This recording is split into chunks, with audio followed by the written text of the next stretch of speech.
that day. Burning, burning, never gonna stop. Burning, burning, till the moment comes.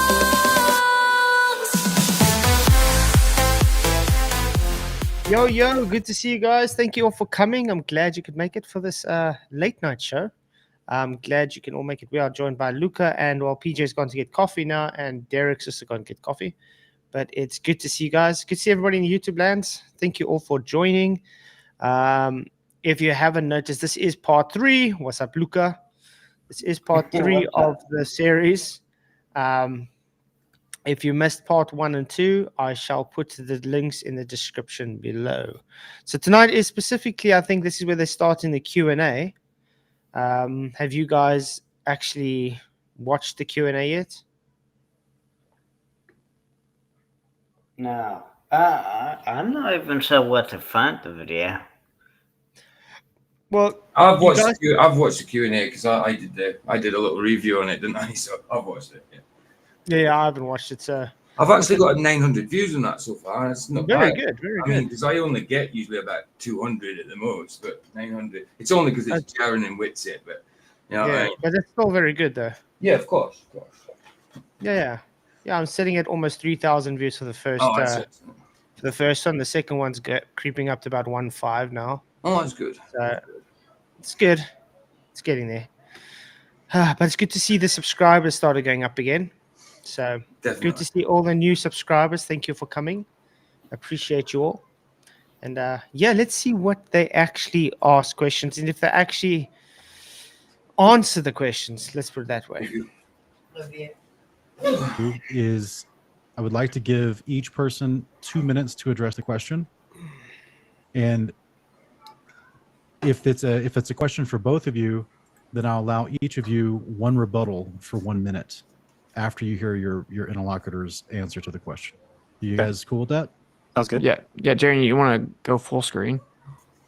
Yeah, I can do that. So he lets both of them kind of Austin, just to be clear, you will get I'm saying so he kind of lets both, whether the question's for Austin or Jeran, he kind of lets both of them have a go at it. So I think that's what he's saying. Okay, yeah, because he said he actually gives them 2 minutes to answer, and then actually gives an opportunity to rebut as well, or something like that. Right. So. Hey Ryan, what's up? Hello. All right. How's it going? What? You call him Cocky? What? Cookie. Cookie. Like what? Hi, Cocky. Okay. Well, he's cocky, but she calls him Cookie. a chance to address the questions that are for Jeran as well. So you both get 2 minutes. Cool. Yeah, but Jeran, but whoever the question wait, is addressed to before we actually first. get going, we actually got votes going. I forgot about that. 34 votes now, so it's still going to grow up quite a lot. But who answered the questions more honestly? 47% say Jeran, probably Globe is that. Whitsitt 26%, both 0%, and a none 26%. Which ones did you choose? Well, they're both as honest and dishonest as each other, so I put none. Well, I have to be honest about what I saw with the debate. Which clearly was much better. Oh yeah, definitely. But there was a lot. Wasn't as aggressive as he usually is when it's somebody else. You know, somebody else even like straight on to something. But he did in a few places challenge Jeran. But I still think it was a debate of convenience, and I don't know. It was odd. Yeah, because Whitsitt definitely wasn't his normal old self. Yes. Jeran just the normal old stupid nonsense. So not even a question about that. The only people who vote for him are Globies, unfortunately, because he's their new golden boy. So what do you expect? Okay. All right, guys. So we have Charles is asking Jeran, how does an observation of the sky change what the floor is? Good question. Okay, because it's something called a measuring stick, right? So just like you can use a ruler, why can we use a ruler to go measure things? Because it's a standard. Every ruler is the same, and so we can use it as a measuring stick. The sun is the biggest and most accurate measuring stick that the world has ever known. It's the most important thing that there ever was. A measuring stick. How do you work? How can a sun be a measuring stick if you can't even work out the distance to it or know how far it is? How can it be a measuring stick? A sun is not a measuring stick. A sun is a reference point for calculation. Right. Well, you can measure an elevation angle, but you calculate things based off that measurement. Right. The sun itself is not a measuring stick or a measuring tool. Heck, even on their globe, they claim the sun is refracted, for instance, 15 degrees difference. It depends. So even if you claim, look, there's the sun, you don't actually see the sun at its actual position according to your globe. Quite sad. And it is a measuring stick because it moves in very predictable 24-hour fashions. We know exactly where it will be in 400 years, 4,000 years, 40,000 years. We know exactly where it was 2,000 years ago. So that's because the sun works as a measuring stick. So once somebody gives you a map and tells you you live here, the very first thing you should do is see if it jives with the known measuring stick. Because if it doesn't, then guess what? The map is wrong, period. There is no instance of ever a measuring stick. The measuring stick he's on about is known because it's been observed for thousands of years, not because it's been predicted. Exactly. Yeah, it's just based on recurring events. I mean, it's been observed. Cyclical. Yes, it's cyclical. It's been observed for thousands of years, and people have jotted down the cycle. So it's literally just a recurring event that has been presented data to always happen through centuries and thousands of years, and well, that's it. It's just repeatable. There's no, how can I put it, prediction made out of it, because it's literally post-diction. It's been made many, many times. It's always happened, and it's still going to always happen. That's right. Until the world ends. That's about it.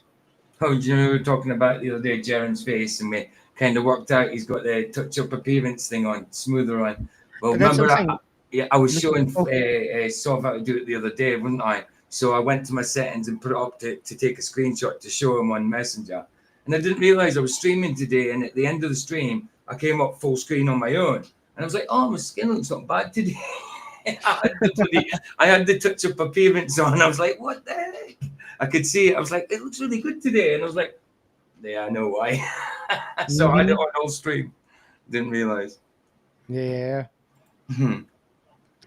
Being wrong when it's actually the measuring stick, right? So you can never have, oh, this measuring is wrong because this ruler's wrong. Well, then the ruler's not a measuring stick if it's wrong. Just like the sun, it wouldn't be a measuring device if it was wrong. It's perfect. That's why we use it for calendars, for dates, for time, everything, time, you name it. The sun is used for. A measuring stick is used for measuring things, like physically.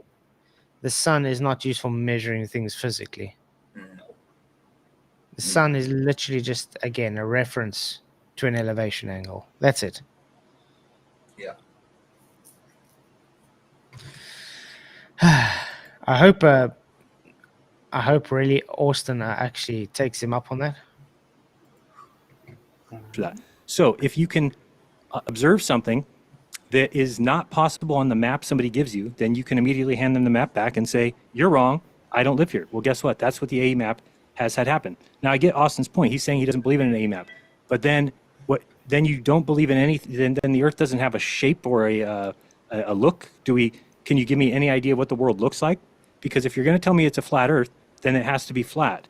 And I know that the only flat map that can exist is the AE map. Now, you can disagree with that all you want. I spent 6 months trying to figure it out, and then I got to the point where I said, oh, because the AE map because a flat map has to have the continents laid out correctly, has to have the tropics and the equator, therefore the only map that will ever be flat is the AE map.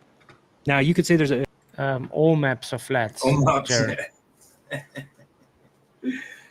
That's such a retarded statement he's making. He's literally trying to straw man again. It's still weird hearing him. I mean, I know he's always been there for the money, but it's so weird hearing him say this. Yeah, actually hearing it. Yeah, exactly. What did? And it weird how fast he went straight back right into the Yeah, road, he like, did. Yeah, yeah, Sounds like he's been What- over the whole time. yeah. He just turned straight. that's the thing. After. But that's the thing. He's become so retarded that it's literally like this was always his thing behind closed doors, which I still believe. I still believe it was just a plant. Like I said, if the person really was honest about him, I don't think how he's acting now is how he would act. Because I know, especially, let's say if I decide, okay, guys, I've had enough. I'm moving to the dark side. If I don't stop my channel, I would probably try and do something else. You know what I mean? Move away from it totally. Or if I do it, not be calling every flat earther retarded and going on and crazy and trying to be a hypocrite and go against everything literally I've been fighting against. You know what I mean? Yeah. The way he's going at it is showing the guy was just dishonest.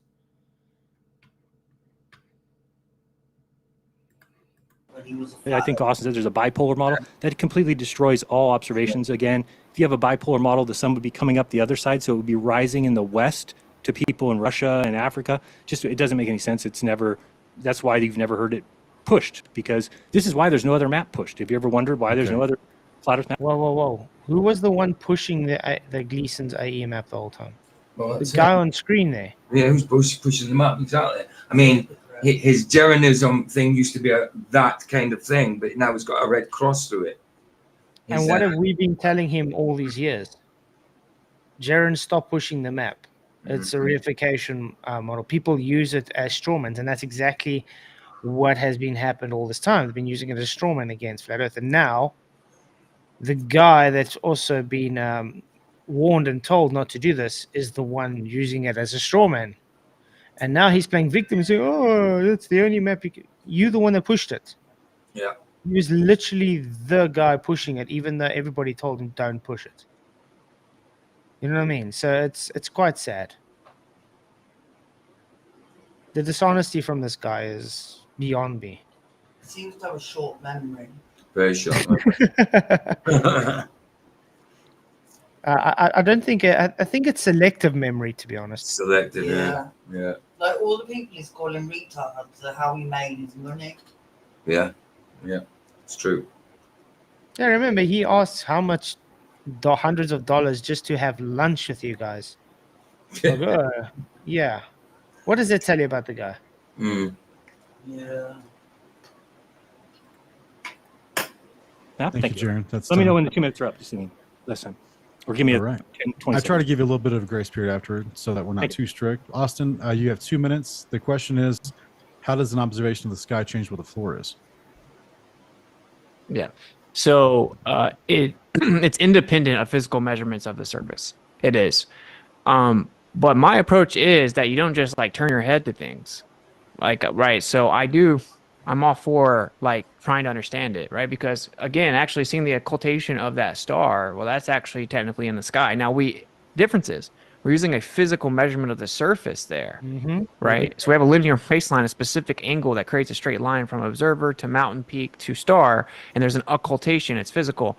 And then hopefully there'll be a question about cell nav in here where I can hopefully explain and correct exactly the issue with the globe there. But I will just say, to answer the question more directly, it's like, actually it doesn't. You don't prove the surface of the Earth strictly by making a singular celestial observation, or any celestial observation for that matter. It requires a lot of presuppositions, and just frankly may not be the answer people want to hear.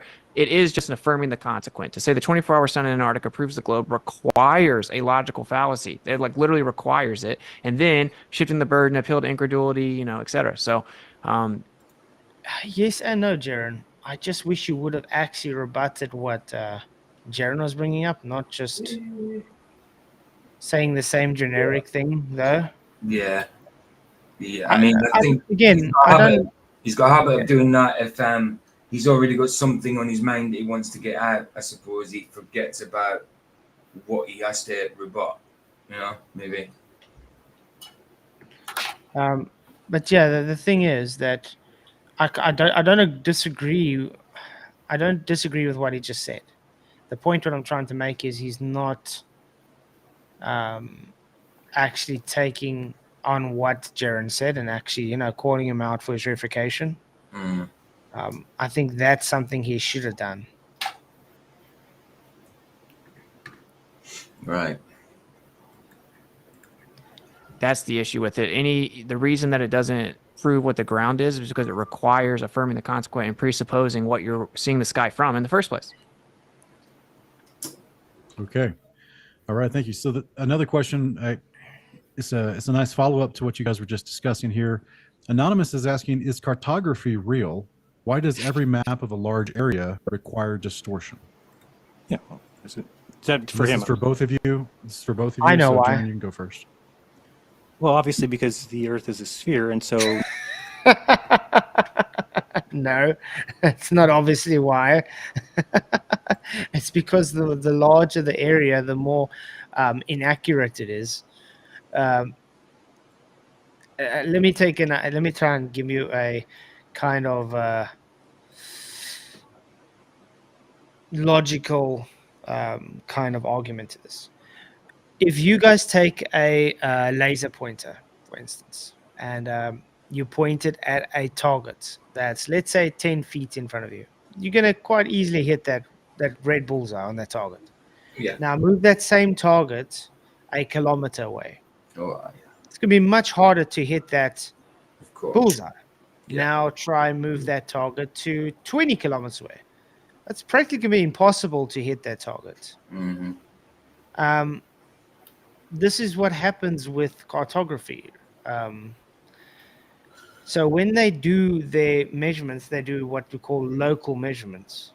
Okay, cartography is based on planar surveying. Just to let you guys know, the geodetic surveying comes after 100 square miles, and nobody observes or tries to measure 100 square kilometers. You know what I mean? In an observation, they do local measurements and they just link them together. Hence the transcontinental systems. It's just based on horizontal datums. So they've got the horizontal datum and they just link them together. The baselines are all horizontal. Now, because you've kind of puzzled them together, you have now got your distortions by adding, let's say, 10 links together. Those 10 links together will show distortion compared to just having one kind of thing.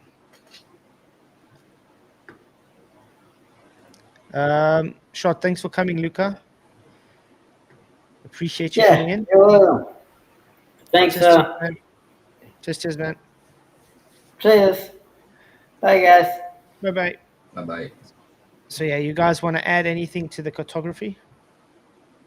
No, I mean it's such a big. The world's such a big place. I mean, the shape of the continents, lands, and all that. I mean, how could they get it accurate? You know, it's there's no way you can measure it physically, is there? So they have to calculate, and there's no way you can get that shape or actual measurements perfect. Calculations perfect. Especially over the oceans. Yeah, of course. Remember, cartographers don't do anything over oceans. They can't. Yeah. I mean, So- land erosion, stuff like that will kind of change things as well. I mean, not that it erodes that quickly, but, you know, over a period of time, things change shape and that as well. And I just can't see how they can always get it exactly right. Yeah. But yeah, it's like I'm trying to explain, like when we explained last time with the airplanes, when they go over the certain parts of the oceans, they aren't able to track. So they have to calculate how long it would take for that plane to sort of get to a certain distance, to a certain place. Now, notice this is all measured, not measured, calculated, okay? It's not measured at all. It's very easy to place a landmass on a map, but it doesn't mean it's 100% accurate. When even a boat goes over the ocean or a plane flies, they don't exactly take the same set path. Yes, they might be taking a relative path that's okay. They're flying this direction, blah blah.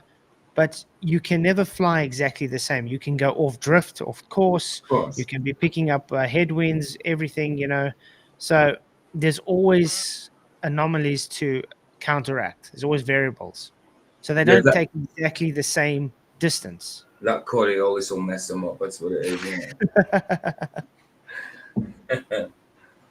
I don't know why the people are moaning. The Globies are moaning that there's spamming in chat. Spam away, guys. The more chats in my But chat, the more that pushes in the algorithm. I So thinking said you should have a string vest on because you're Scottish. And then Elder Bear said, Reb C. Nesbitt is your dad, apparently. Oh, Rabsy Nesbitt's my dad. Oh, I see. Like, Okay. grow up. Oh. Oh, right. My dad's name's not Gregor Fisher. His name was William Cruikshank. You know, so Gregor Fisher's not my dad.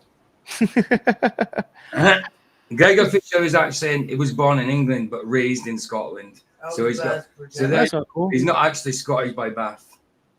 Oh, that's quite cool. So it's actually your mom that's Scottish by birth. No, I'm saying Gregor Fisher's not Scottish by birth. Ah. My dad's Scottish by birth. No, my mum's English. I'm Okay. English. My dad's Scottish one, yeah. Elder Bear's projecting. Yeah, he is, yeah. So's try thinking. Because I've got Mhm. a vest on to keep cool. Try and think.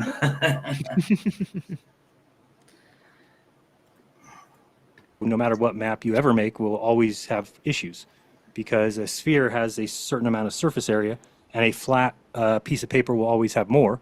And so you're always going to have distortions. Okay, That's- Austin. I'm trying to get it to where we're both on the big screen when we answer, but yeah, because it's simply a projection. You're trying to fit a projection. You're trying to fit measurements, usually typically using the sky, and then put it on a projection. So it's always going to have distortion, and just depends on how you move it around. The bipolar model, ironically, it's like exactly the same as the globe. You can move it around 5, 10 degrees, whatever direction. It is literally just a distribution with a projection, right? It's just a projection, and you use a fictitious observer for a central point. So the answer is like, yeah, there's always distortion because they are just projections. They're inherently flawed, right? Exactly. Like none of them are actual realities. Yeah, exactly, Austin. When you say fictitious observer, do you mean that they take the person to be at the center of the Earth? Yeah. Yes. Right. Okay, but that is the same angle that you'd be on the surface. Yeah, that's the point, Jeran. That's why we call it Hell's angles, because you literally have to place them on a flat plane. Otherwise, it doesn't work. So hence why you have to put the person in the center of Earth Yeah. to make that angle measurement. And then all you do is you duplicate it to the surface to give it a tangent.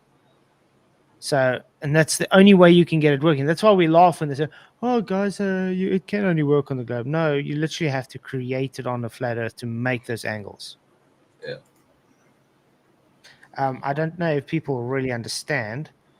So maybe He's getting the crane out again. maybe I can get a Sean Hawkins' favorite program out quickly. The crane program. Let's see. Replace window. There we go. Is it showing? Yes. Okay. So what happens is this would be your standard globe. You would have your zenith, so that'll be a vertical right there. This would be the this would be where you're standing on the Earth, and now you're taking a measurement to a, let's say, so stars here. Okay, got a star. You want to take the measurement. Obviously, this star has to have a zenith as well. And you can't, because you can't have it like that, you guys need to have it that way. You understand? So let's just make that blue.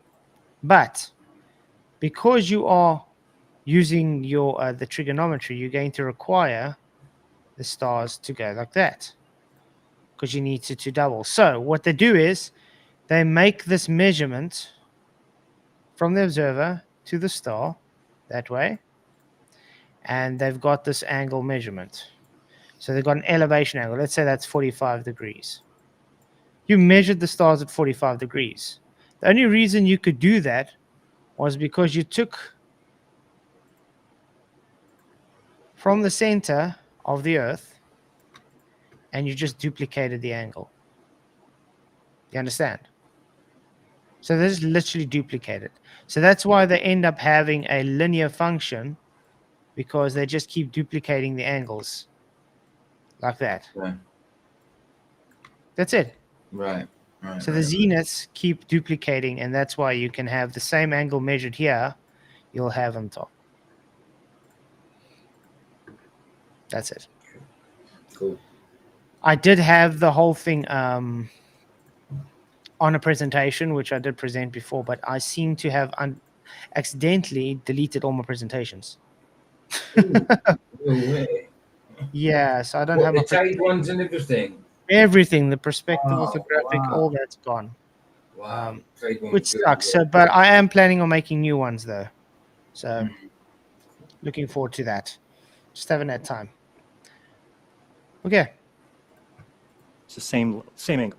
So it's not- Yeah, but you're just like admitting that, yeah, you just have to presuppose the idea of some Presuppose, fictitious that we observer in don't the think- center of a globe.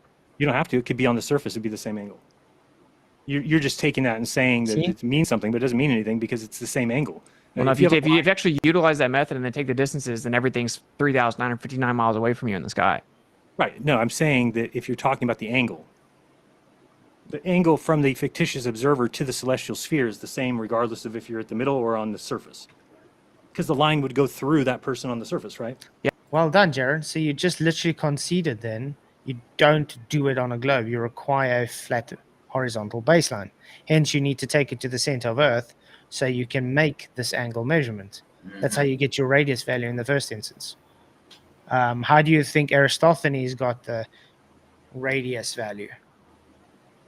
It's because he took it to the center of Earth. Why did he have to take it to the center of Earth? Oh, because he needed the flat baseline. He needed the horizontal angle to have an elevation angle. Elevation angles require a horizontal base. If you're taking it from the surface of Earth, Jeran, that means it won't work because your surface of Earth curves. Hence why you need a flat horizontal plane. And because you need the sun, in this case, or the star, to be on the same plane of the observer to finish the trigonomic triangle, it debunks the globe. So Jeran actually just debunked himself.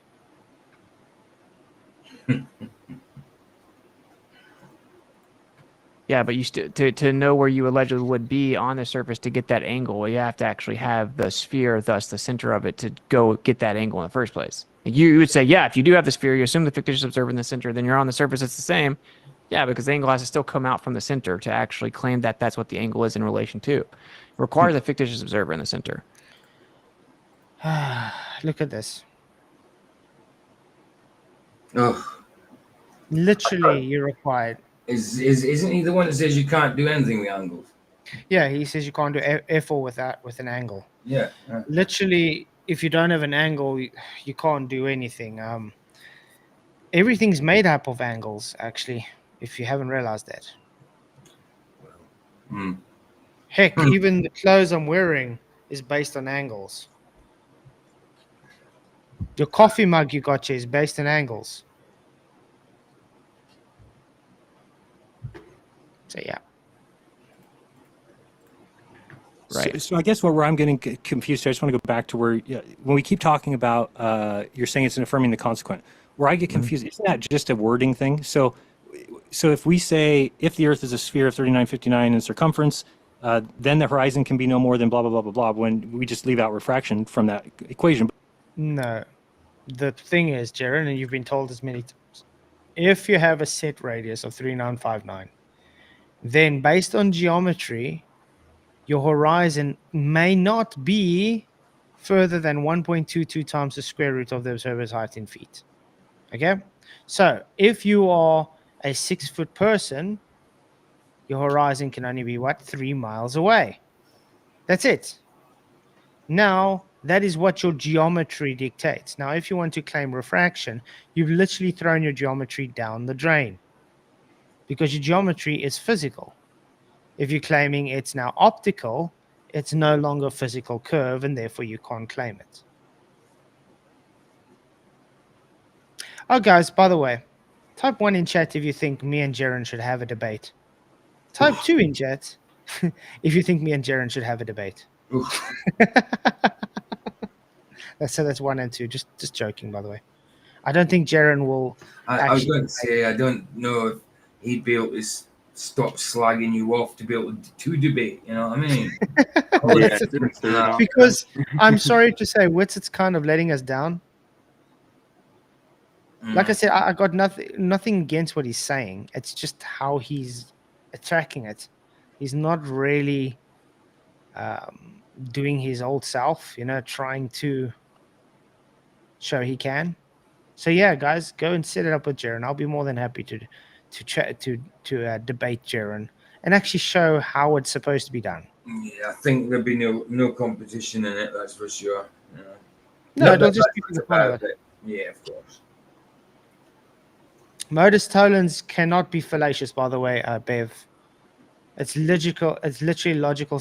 A logical statement. How can it be fallacious?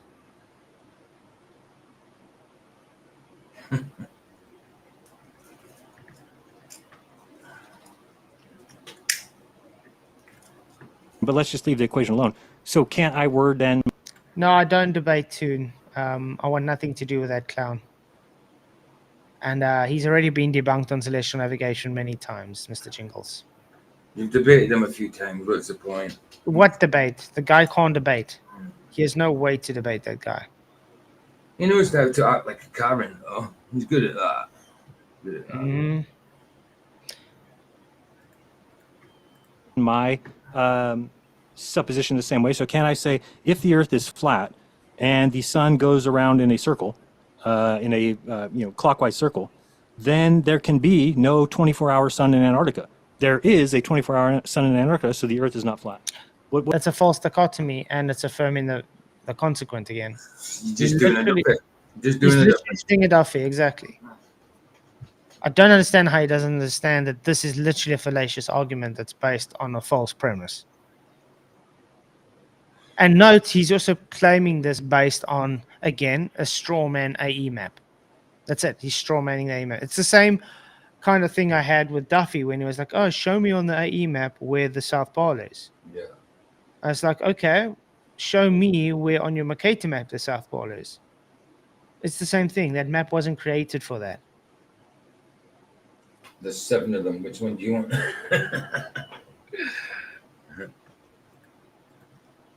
What's wrong with? I just worded it exactly like your Black Swan.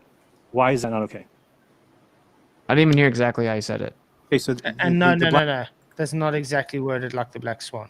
Totally wrong. That's insane. Worded exactly like the Black Swan. What's this guy talking about? Yeah, we've got a lot of Jeran fanboys out here. By the way, guys, all Jeran fanboys, can you please hit the likes? Share the show. We got like 90 people watching, so I'm sure we can get more than 16 likes. All Jeran fanboys used to hate him. So we got the votes up to 56%, 56 votes already, so it's going up at least. Who answered the question more honestly? Jeran, 41%, Whitsitt, 30%, both 2%, none, 27%.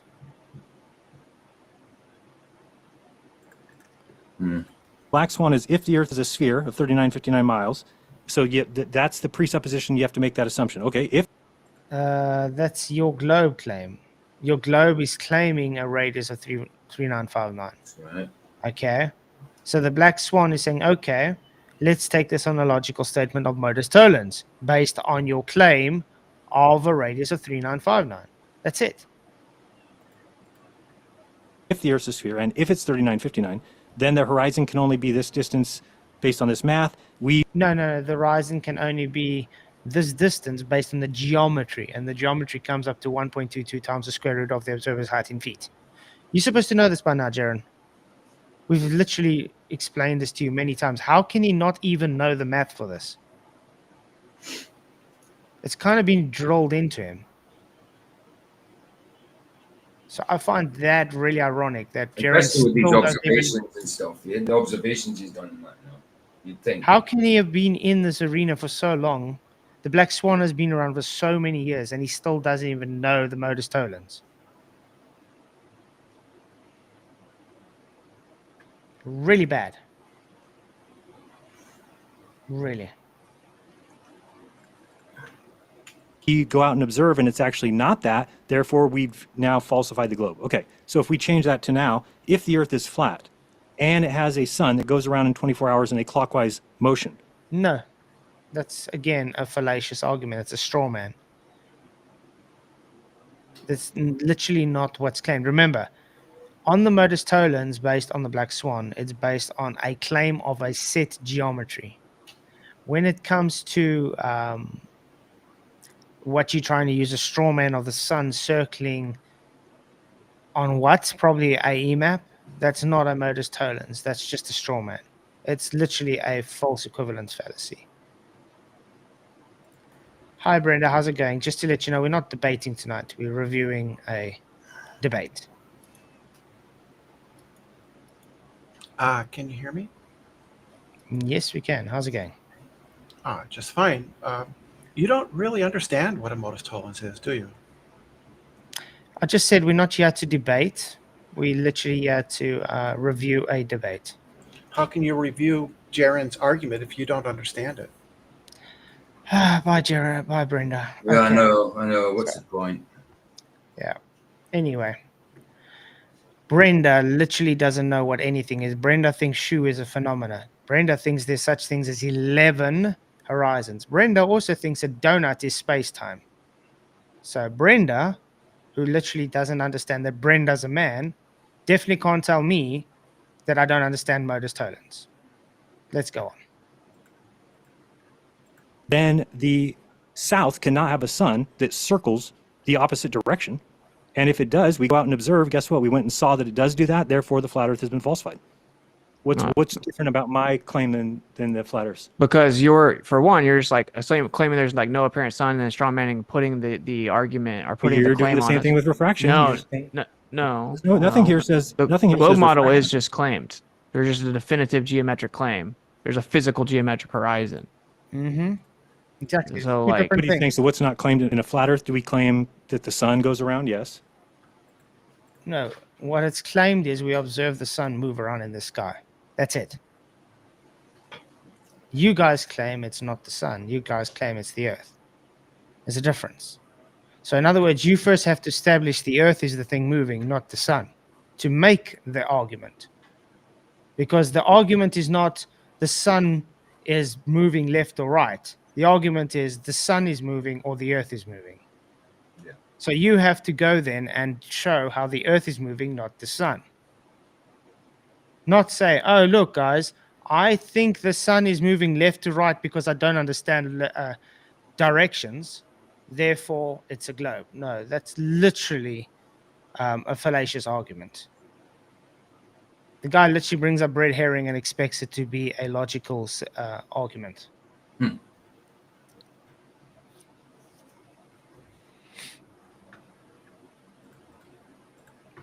Well, So- I mean, so we've had an additional 2 minutes back and forth on top of each other's answers. Let's finish that one though. I want to finish that because this has bothered me the whole time. Is that I don't understand how Nathan Oakley goes around telling Hang people. on. What has Let me Nathan Oakley got to do with I what know. you just said? I said This the is one same thing I don't get. Yeah, but I don't get it. I always bring up Nathan Oakley and QE for some odd reason. Mhm. Okay? They are their own people. Everybody else is their own people. Yeah. Okay? That's it. If you have such a beef with Nathan Oakley, then debate Nathan Oakley. You're not debating Nathan Oakley right now. You're trying to debate Austin Whitsitt. You literally just got your ass handed to you. And so because you can't accept that also your time ran out, now you want to bring Nathan Oakley into it. It's like, what?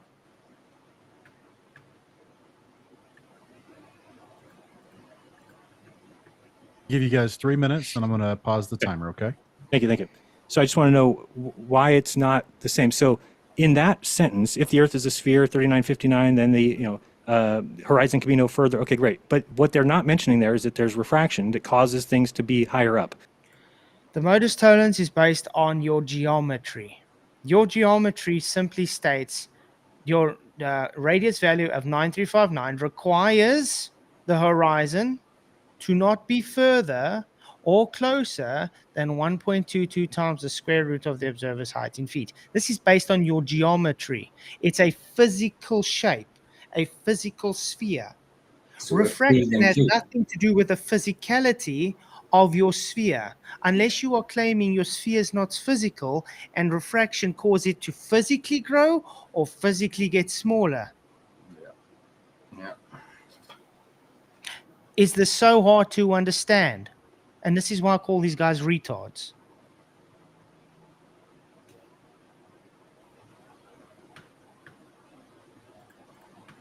So when we do go observe, if we do see it a little higher up, that doesn't falsify the globe. It means refraction is there. Now, I'm just saying it doesn't mean that that's a fact. It means if that's the claim by the globe, then we have to at least look into it, not just dismiss it. But when I try and put that into a flat Earth saying, now all of a sudden it's not allowed. I can't say if Are the, you crying that you don't want to, that we don't let you reverse the burden of proof onto us? Remember, he's the one making the claim, yeah. No. He's the glober, is he not? He's making a claim of a specific radius value of specific geometry.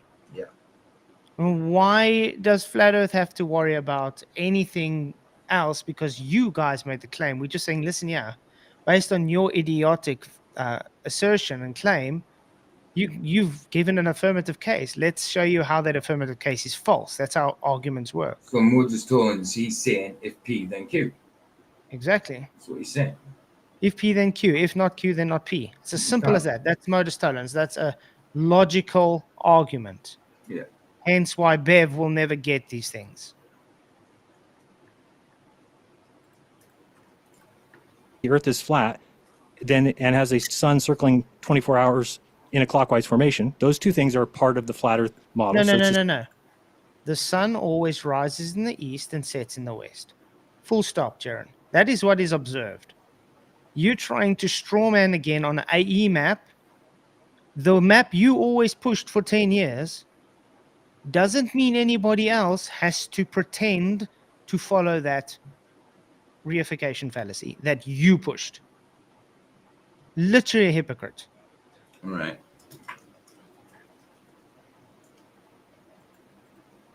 The same thing as saying if the Earth is a sphere 3959, then they say, then the horizon could be no more than, well, then the sun cannot do backward circles in the south. Doesn't go along with our premise at the beginning of this. We went and observed it does do backward circles in the south, so therefore the Earth cannot be flat. Jeran. So I agree. I would actually agree that that is not a correct statement, but I'm actually trying to point out more that the flat Earth statement is incorrect. No, Bev, the black swan is not a fallacious argument. It's literally a modus tollens. The fact that you're calling a modus tollens fallacious shows you have no actual logical deduction in your brain. It's nice to see, though, that Bev's no longer sitting on the fence. Yeah, I'm glad he's fine. He chose his side because he was always on the fence for so long. True. But I'm glad he chose the retarded side because I think he'll be an embarrassment to actual logical thinkers. He must have had splinters in his ass.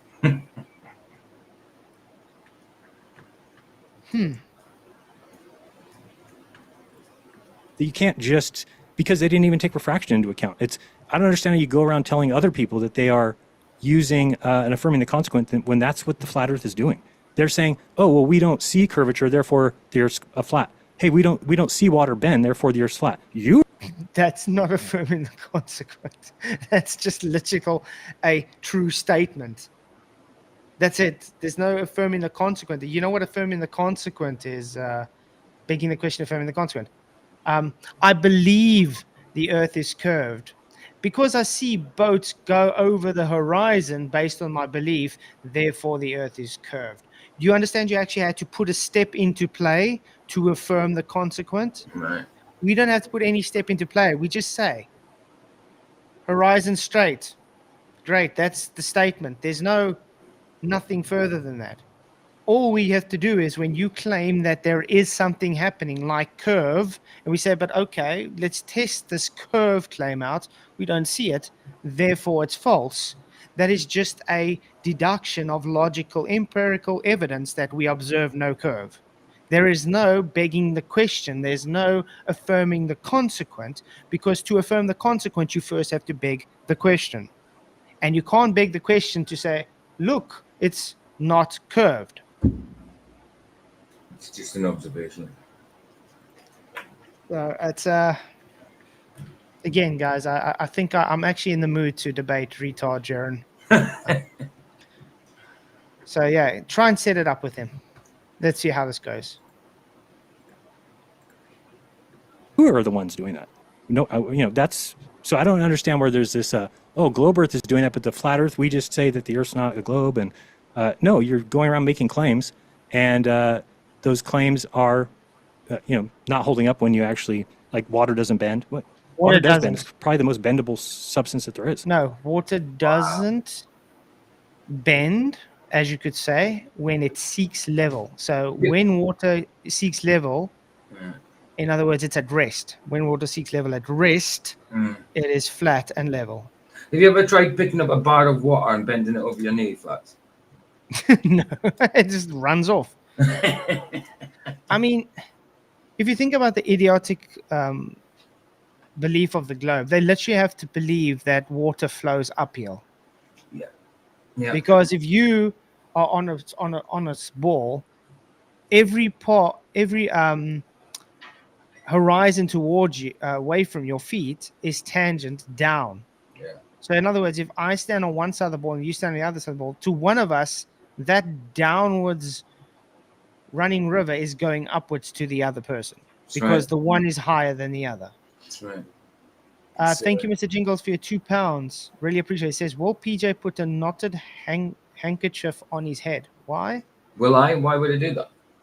He's probably saying I don't go out and sunbathe. I haven't got a bald head. It's usually people with bald heads that do that so they don't get burnt in the head. I haven't got a bald head, so why would I do that? But thank you for the super chat. Really appreciate it. Yeah, you just need to put a bandana on your head and then maybe get one of those teardrop eye tattoos stick-ons.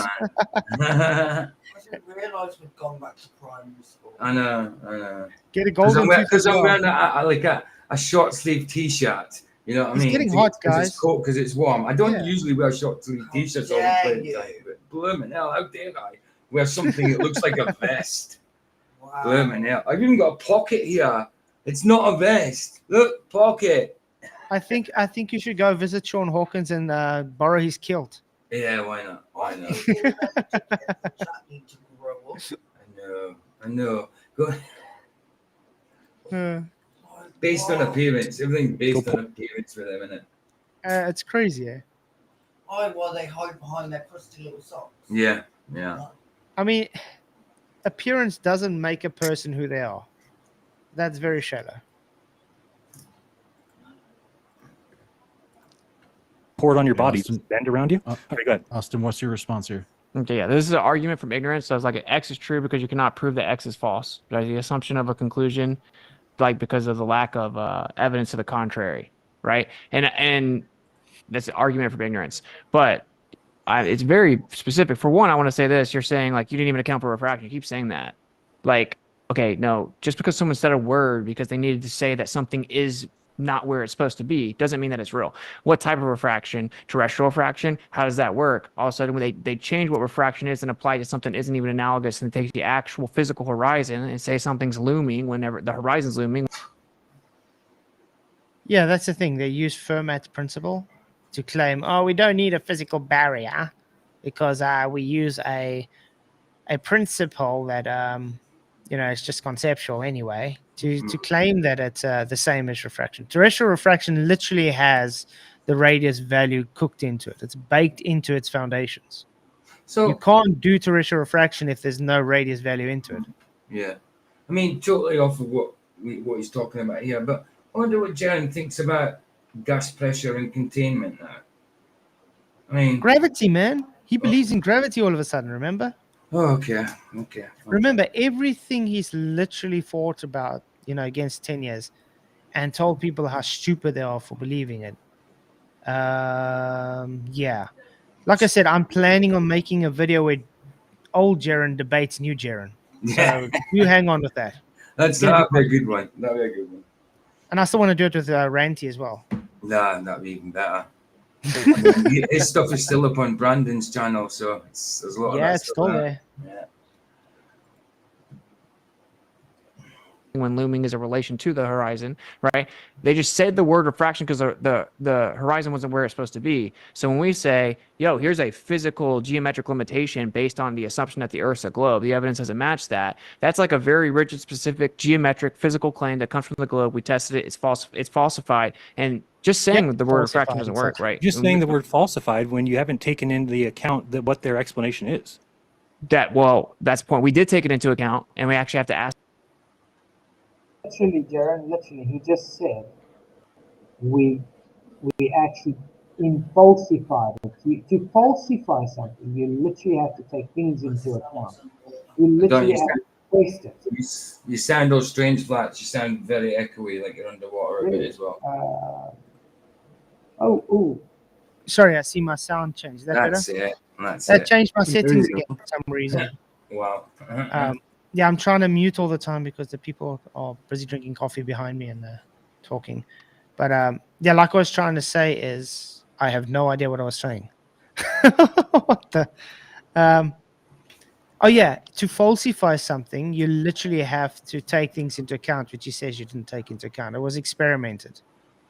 So yeah, by definition, Jeran, you were wrong.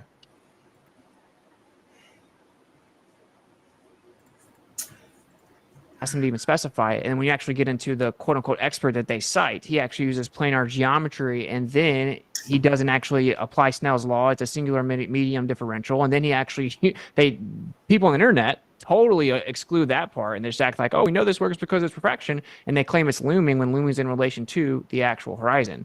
So and it's a category error, and they just reify the R value, right? And then they just expand it. They just take everything in question. Yeah, I just think that when you're that's talking, exactly that, Jeran. What he's explaining to you is your terrestrial refraction already has begging the question of a radius value.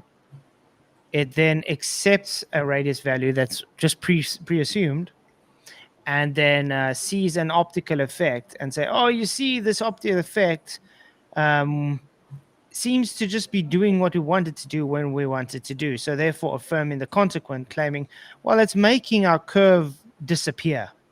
Hence, like my little 11 frames thing. It's the same thing. It takes the curve away. Well, if it takes the curve away, you don't have curve to begin with, Jeran. That means that it's not a physical curve because your geometry means it's physical. So you're claiming your Earth is either growing physically or it is shrinking physically based on optical effects. I don't think they know what difference between optical and physical is.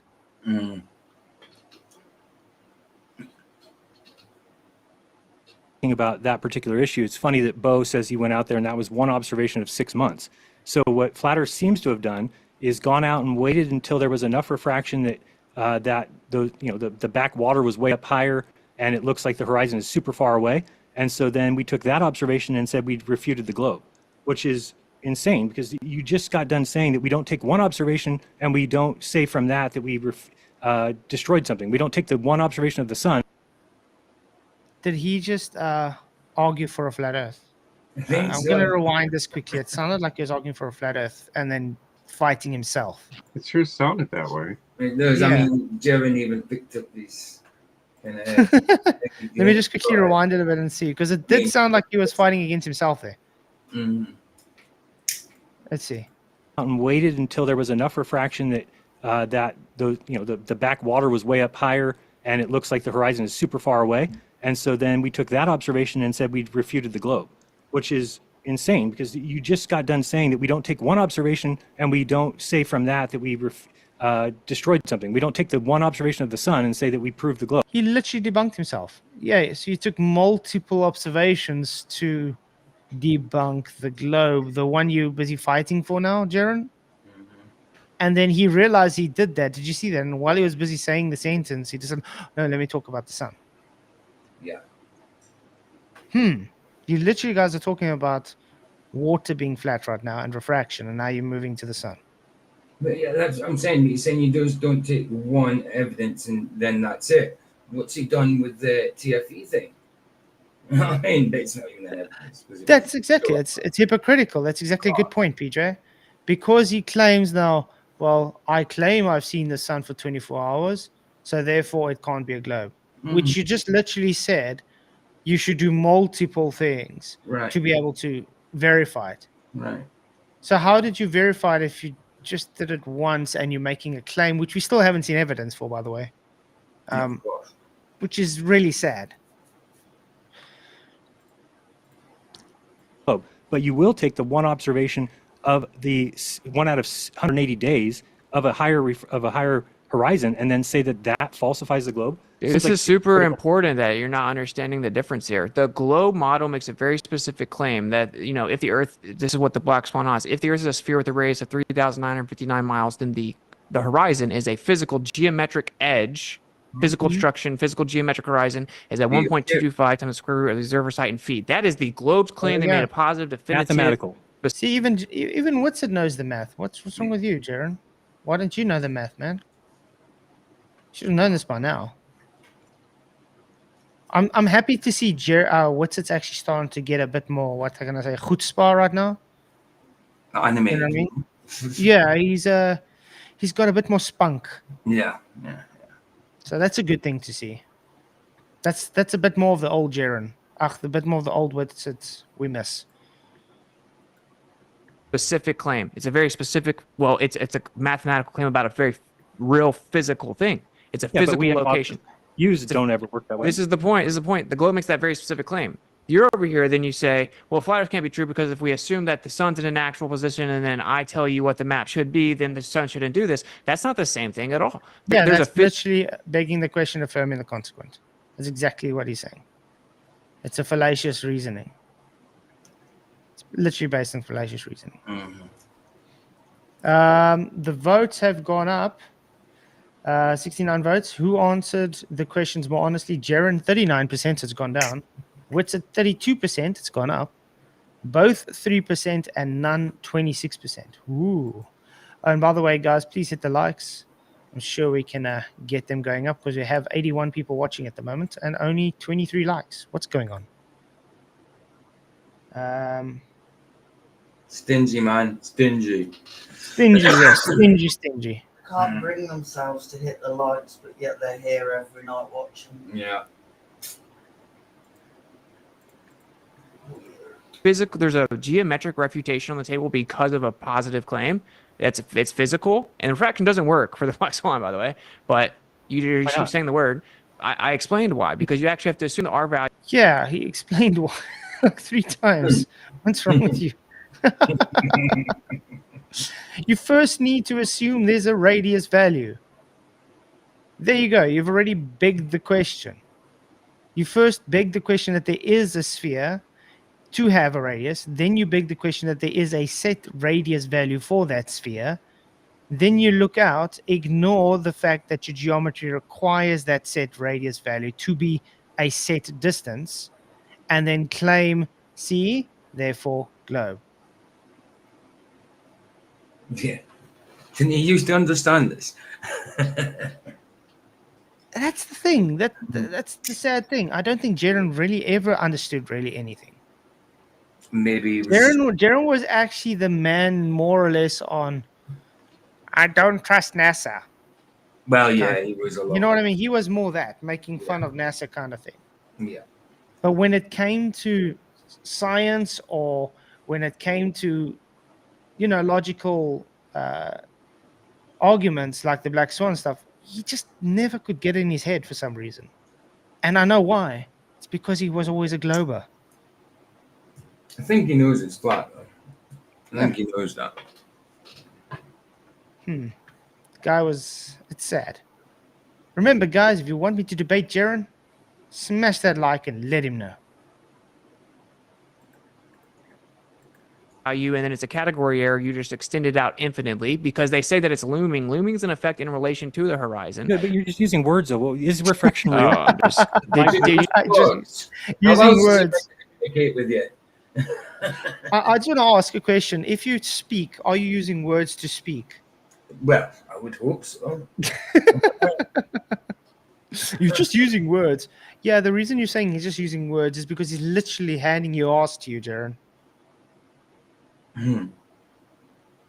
Just use the words. What a statement.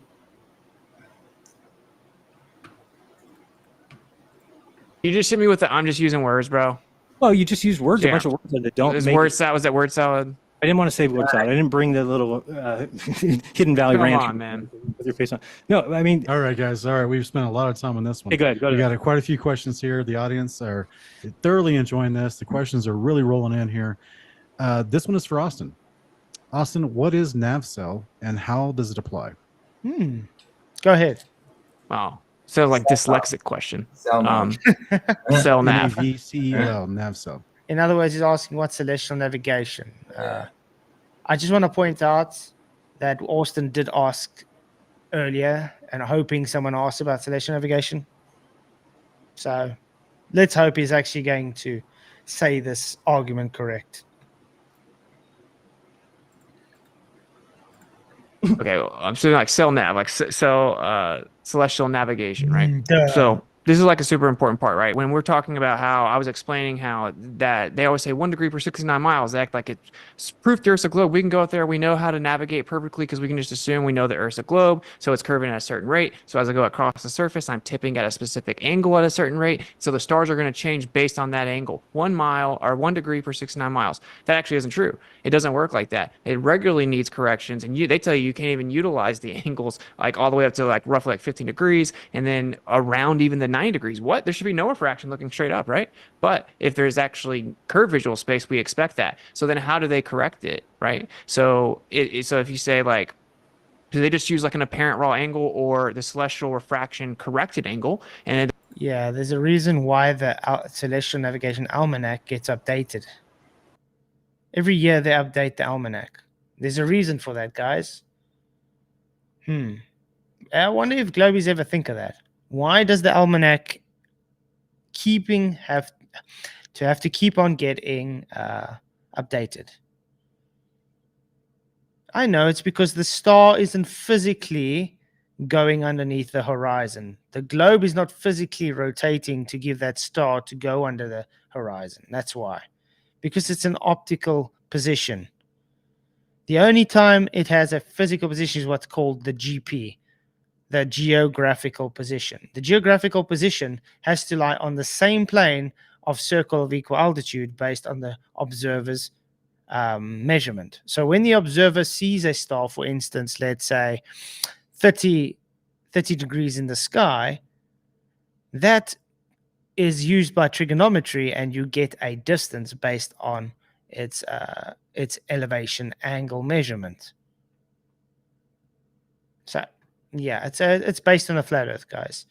The GP of the star has to be on the same plane as the observer making the measurement. So if the star is, let's say, 3,000 nautical miles away, that means that's a plane, a flat horizontal plane of 3,000 nautical miles. It's only a flat Earth. Hence why they take the angle measurement when using the sextant and sticking it to the center of Earth. Hence Hall's angles. they're using the corrected angle, right? You're claiming that it's refraction, and that's somehow what's going to fix it. So then is it a solution? Do we actually use certain variables for a refraction equation, and that's how we fix it? I want to put the dumbest... We probably have to do this every stream. Find the dumbest comment to put up. I think this is it by far now. You can't geometry... What? No, it's not this one. Where is it? I agree you can't geometry this sky. There we go. This is the one I was looking for. The real globe is non-geometric.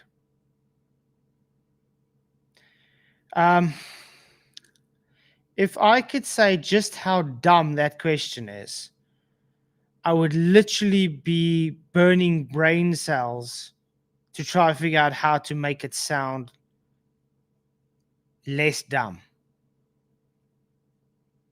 It's so dumb, it's literally causing me to not really think what I should say. That's how dumb that statement is, Bev.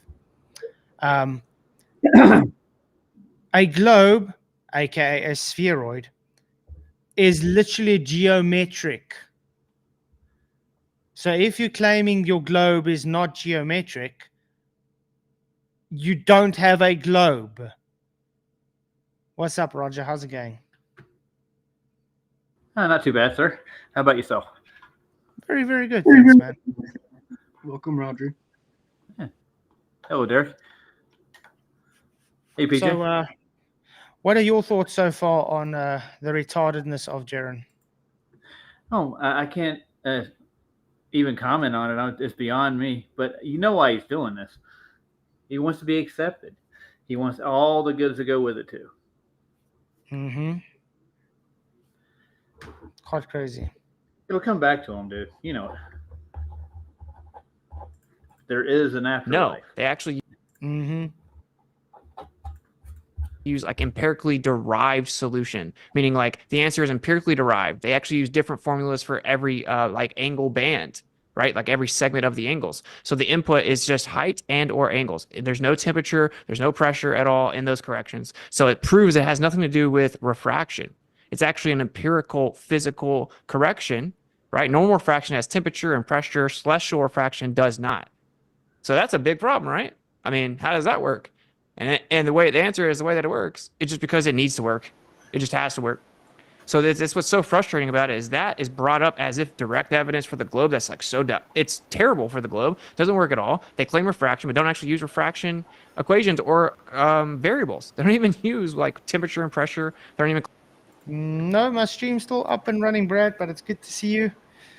Thank you, Thank you for coming. Is that Roger, did I hear? Yes, that's me.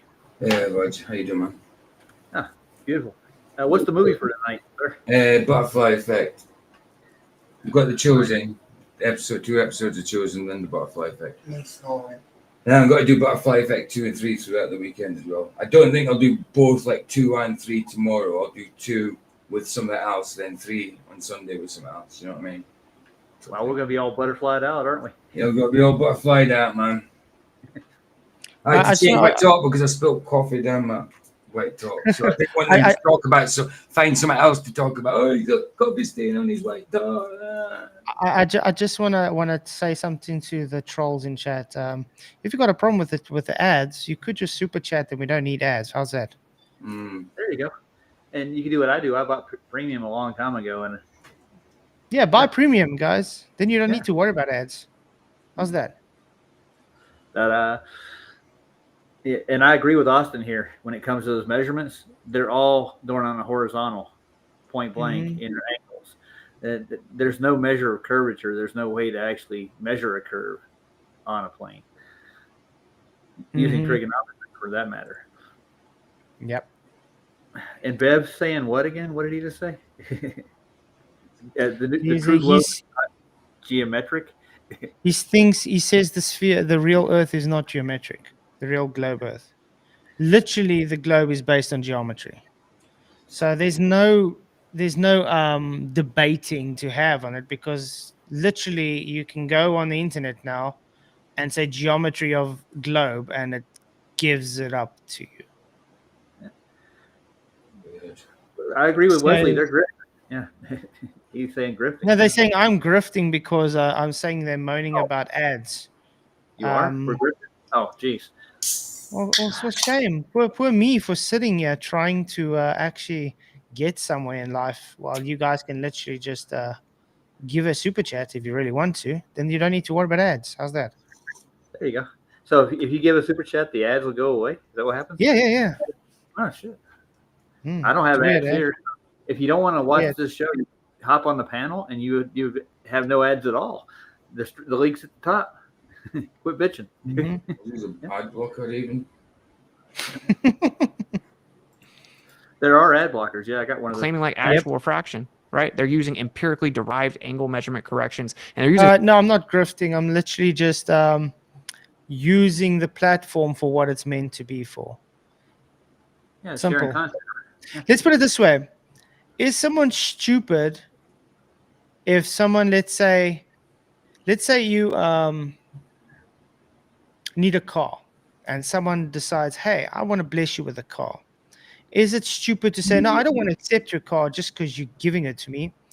I'll rather go and just not accept it and do something else.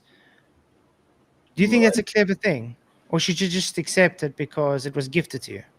I should accept it. Yeah. Accept it. Okay. If it's given with a kind heart, of course, accept it. Yeah.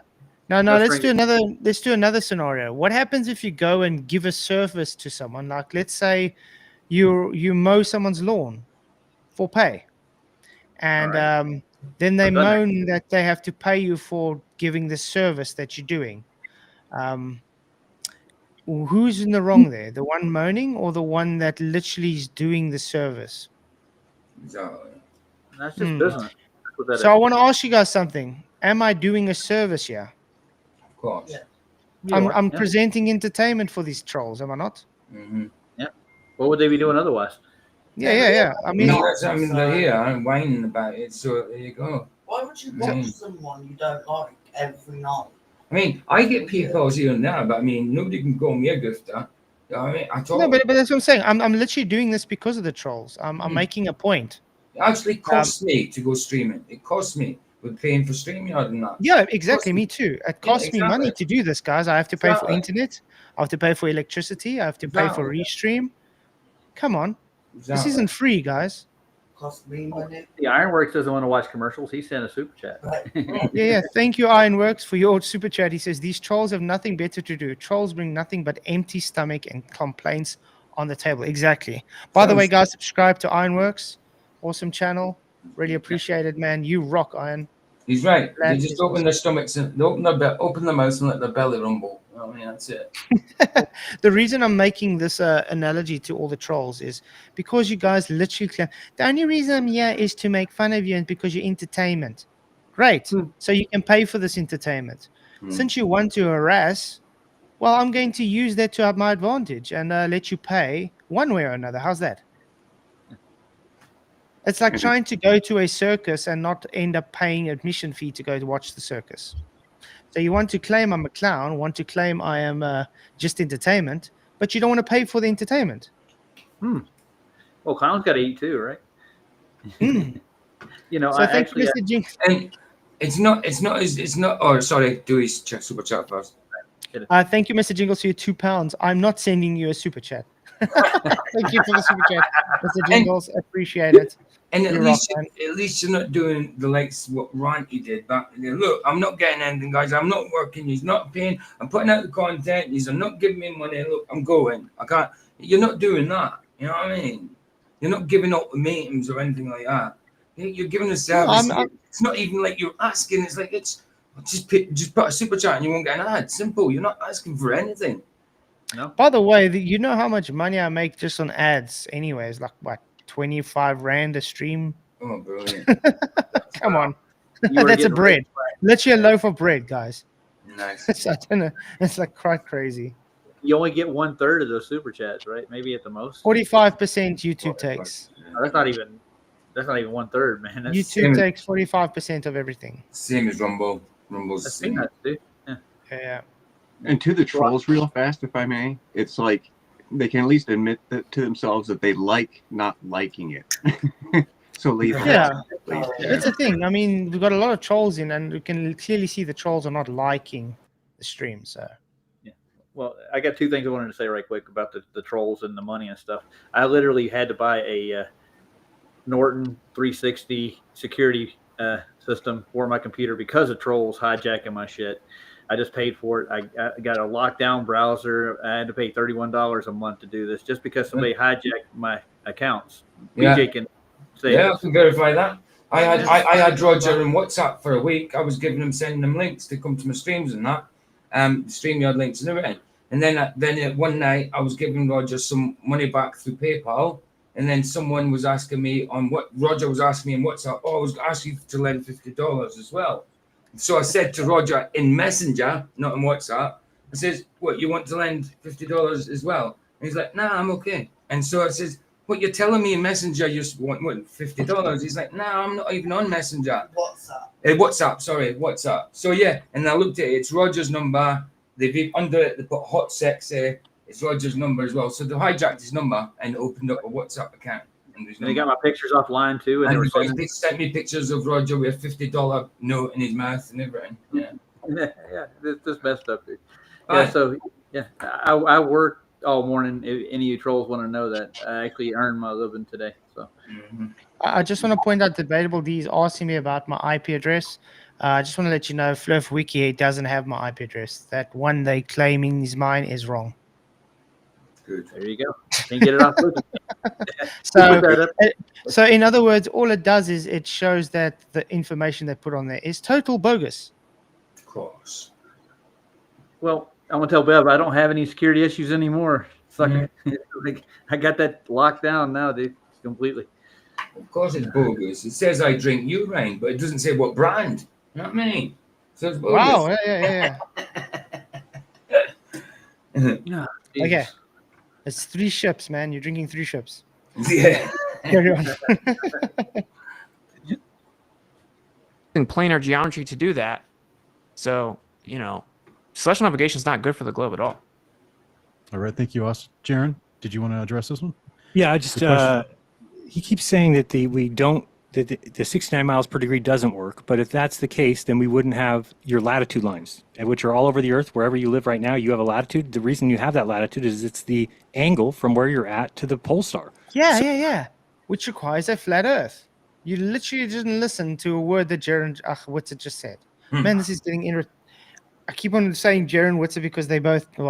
Yeah. Jeran. Maybe listen to what Whitsitt says in future before answering, because you're literally making him have to repeat himself. Yeah.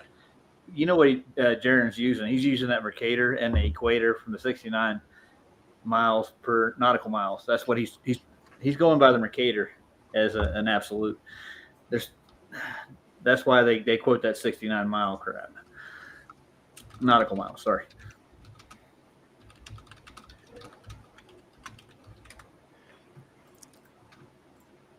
So one more clearly, right. everywhere is mapped, everywhere is correct. And if we take the distances between those lines, we will figure out that it's 69 miles for every single degree. And if you times that by 360, you get 24,901. So I don't know where you would ever start thinking that, oh no, it doesn't, they don't actually use it because of refraction. And when it gets close, we're not talking about that. Everybody's latitude is known, and it's their angle to the pole star. That's how we angle to the pole star, elevation angle. Welcome to flat Earth.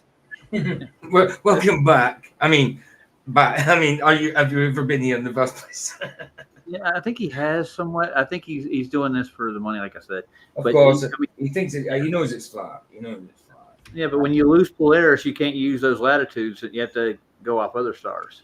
They couldn't. That's as far as they can go to the equator. That's as far as you can see the North Pole, right? Yeah. So that's where it stops. That doesn't mean that the angles change further out and go around to the end of a ball or any kind. Wow. No. map the Earth. So again, for it not to work would be that you have people where they're not actually at. But we know that anybody who's at 37 degrees, go out tonight and measure the angle to Polaris. It will be 37 degrees. That's what it will be. And the other thing is, are you trying to use the Nathan Oakley line that we can't measure angles from a curved baseline? Is that what you kind of are saying something close to that, but I can't tell if it's what you're trying to say is the same thing? When you're saying that we, okay. No, but the actual extension of the baseline is a problem for the globe. The actual accurate extension of it. Yeah, because I don't think that's what they're actually taking it for, right? Because like if I were to ask you, if I went outside my house, if the Earth was a sphere or if it was flat, would I have the same outside my house? It'd be identical, right? There'd be no way. Real quick, I'm sorry to interrupt, guys, but what? And then Did I just hear Austin say he doesn't agree that you require horizontal baseline for elevation angles? Go back a little bit. Just want to rehear it. But he is claiming that the extension of the angle is the issue. So, Austin, that's a hypocritical contradiction, because to have that extension, you require the baseline to be flat in the first instance. No flat baseline, you can't have the extension. So this is the bigger globe. That's what we're going for now. You get it? So why is it that Austin's literally just like almost tried to act like, fight for globy kind of thing now, and Jeran's tried to fight like flat earther in this debate too? Weird. Yeah, but I think this is what they're going by, a bigger ball, because the extension could curve past that point. That's what they're saying almost. It's Yeah, like, but just listen to what he's saying. Look what Jeran's asking him, and look what he's answering. Trying to say is the same thing. When you're saying that we, No. okay. Just No, making but the actual extension of the baseline is a problem for the globe. The actual I would- accurate extension of it. he Yeah, said it's because a I don't think problem. that's what they're actually taking it for, right? Because like if I were to ask you, if I went outside my house, if the Earth was a sphere or if it was flat, would I have the same outside my house? Be identical, right? There'd be no way. Wait, There'd be real nothing quick, I'm sorry to interrupt, guys, but it looks like it shows that the webinar is about to end in 4 minutes. Is there a way that we can extend it, or will it automatically turn off? Oh man, I don't think it should automatically turn off, but I'm gonna try to check it. Yikes. So yeah, he literally just agreed with Jeran. Because Jeran's claiming that you can't have a for an angle, you can't have a horizontal baseline. You can have a curved adjacent. That's impossible. You cannot have a curved adjacent for an angle measurement. An angle is literally two straight lines or rays meeting at a vertex. Literally the opening of that angle. Let me go. Let me draw. How do you get the 90 without it? And we're not talking about a tangent either. We're talking about a straight angle. Yeah, I can't believe I actually draw this out again. Kellen was already on about Okay, an angle requires two straight lines. Okay, that means if those lines are not straight, the base is not straight, you're not going to have the same angle measurement. This is the same angle measurement no matter how far distance you take it out. Yep. Yeah. Always gives the same angle. Yeah. Okay. And go the other direction, you're going to have the same problem too. Yeah. Now the problem these guys have, if you have this and you have a curve adjacent, every angle is different. This angle measurement's different than that one. It's different than that one. It's different than that one. All these angles are different. Every step. That's not an angle. You know, well, if you do math like that, you won't find your position to be exact, would you? You'll never know what the angle is because it literally has to be two straight lines. Those two straight lines meet at a vertex. So that means that vertex angle measurement will always be a straight along those two rays. Yeah. If you have a curved ray, you can't have a measurement angle. Oh, they're lost because of it. Flats it has to be a horizontal when taking elevation angle because it's in relevance to the ground. It's in relevance to the horizon. So what happens is when you have the star measurement, that angle is relevant to eye level to the horizon. So your eye level is what sets that base of horizontal to the star. And because that star literally has to be on the same GP as you as the observer, it means the Earth cannot curve underneath you. So no, the baseline cannot curve. The baseline has to be straight, horizontal, flat. Yeah. And Wesley, you can't use spherical geometry in this process. You will not find an exact longitude or latitude. Horizontals are parallel, all of them. They don't curve. This is the rebuttal again, guys. You're wrong. You're wrong. I got it. Wow, that's brilliant. What's the point of you taking the time to write that, to type that? Just type back fast. No, I'm not. But he's saying you're above the level of Earth. No, yeah, that's level. Okay. What's your definition of level, Wesley? Okay, let's quickly do this for the people. The angle of elevation is the angle formed between a horizontal line of sight and the line of sight to an object that is above the horizontal. In simple terms, it's the angle you look up from when viewing something above you. This is literally... There we go. Is it a hypotenuse? That's an elevation angle. That's literally what you look at when looking at a star. So when they measure latitude or calculate latitude, the measurement is an elevation angle towards Polaris from the observer. That adjacent is literally the same plane. The GP of the star has to lie on the same plane of the observer. If you are claiming it is on a globe, it won't lie on the same plane. It will have a new zenith, and therefore you cannot complete the triangle. You cannot complete the trigonomic function. That's it. Sakatoa is a thing, man. And the only difference that you could have in that reference would be an elevation profile, correct? That'd be the only, you can go above or below the horizon. It can drop or it can raise, but it's the horizontal still the 0 point, right? Doesn't curve around. Wesley, the link is literally above. But remember, like I told Brenda, this is not a debating stream. This is a reviewing stream. Besides, last time you came in, we showed how dumb you were. No triangle. Literally, Sakatoa is a triangle, Wesley. The trigonomic function is a triangle.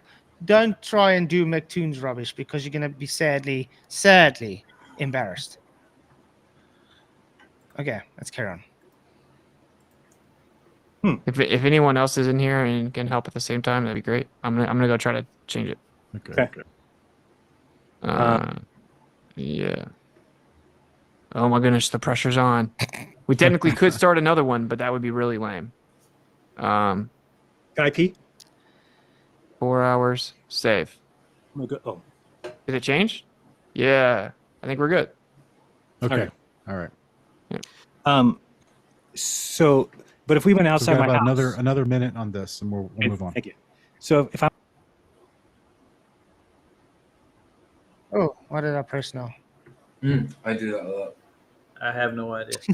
Okay, let's try this again. not change if the Earth was flat or a sphere, correct? Of the size that they say. Wait, what did you say? So in my front yard, if the Earth was sphere or if it was flat, would that change my front yard? If the No. Earth was okay, No. so then we can take angles to stars from quote unquote curved baselines because it wouldn't make a difference one way or the other. You're using the latitude. You're using the tangent, which is technically the flat Earth. Well, we would technically, like, if you want to ask technically, you know, like on the smallest, most imaginable scale ever, our front yards would be different technically, but practically, but I'm talking about practically. Okay, sorry. Let's go back to paint again. This is pedantic as hell, isn't it? It's like, Jesus. In my front yard, this is Home Depot Earth, isn't it? That's really literally what he's doing. He's smoking some crack. Let's quickly show Jeran why it won't work on a globe. You guys ready for this? Okay, this is your globe. Yeah. Sure, I've never Okay. seen this before. This is a star. The star you are observing. This is the observer standing on the top of your globe.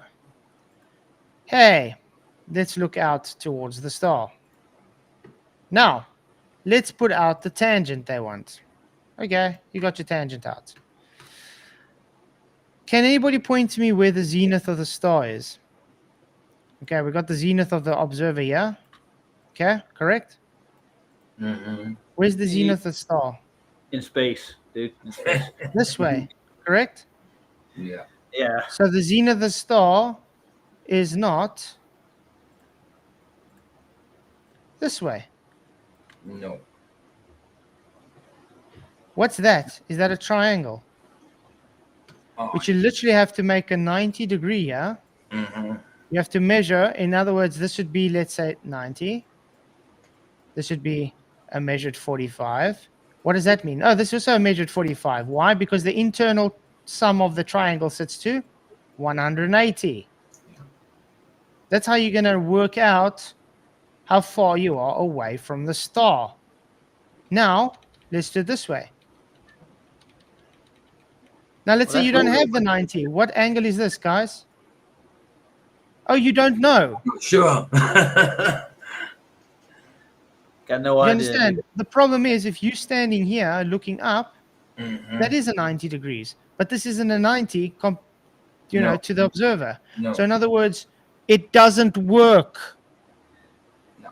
It's like an imaginary line into nothing. That doesn't work. No. Right. It's really idiotic that they think that a tangent would work. The reason they move to the center of Earth, aka have Hell's angles, is because they need to duplicate that angle to give the star an actual 90 to complete the triangle. Why? Because they need the Earth to be flat to make the measurement. Yeah, I was going to say, remember, Wesley, when I asked if you were drawing a chord line to the center of the Earth to get the radius to begin with? That's exactly what you guys do. That's a pre-assumption. Now, if you just use that horizontal line that you're actually measuring, you won't get that at all. You don't even need that chord to the Earth. That's how you get your assumed radius. That's how the globe was made, dude. But it was made with flat Earth elevation angles to begin with. That's the whole point of this, exactly. So when people come, oh, look, he's just wrong. Wow, brilliant, man.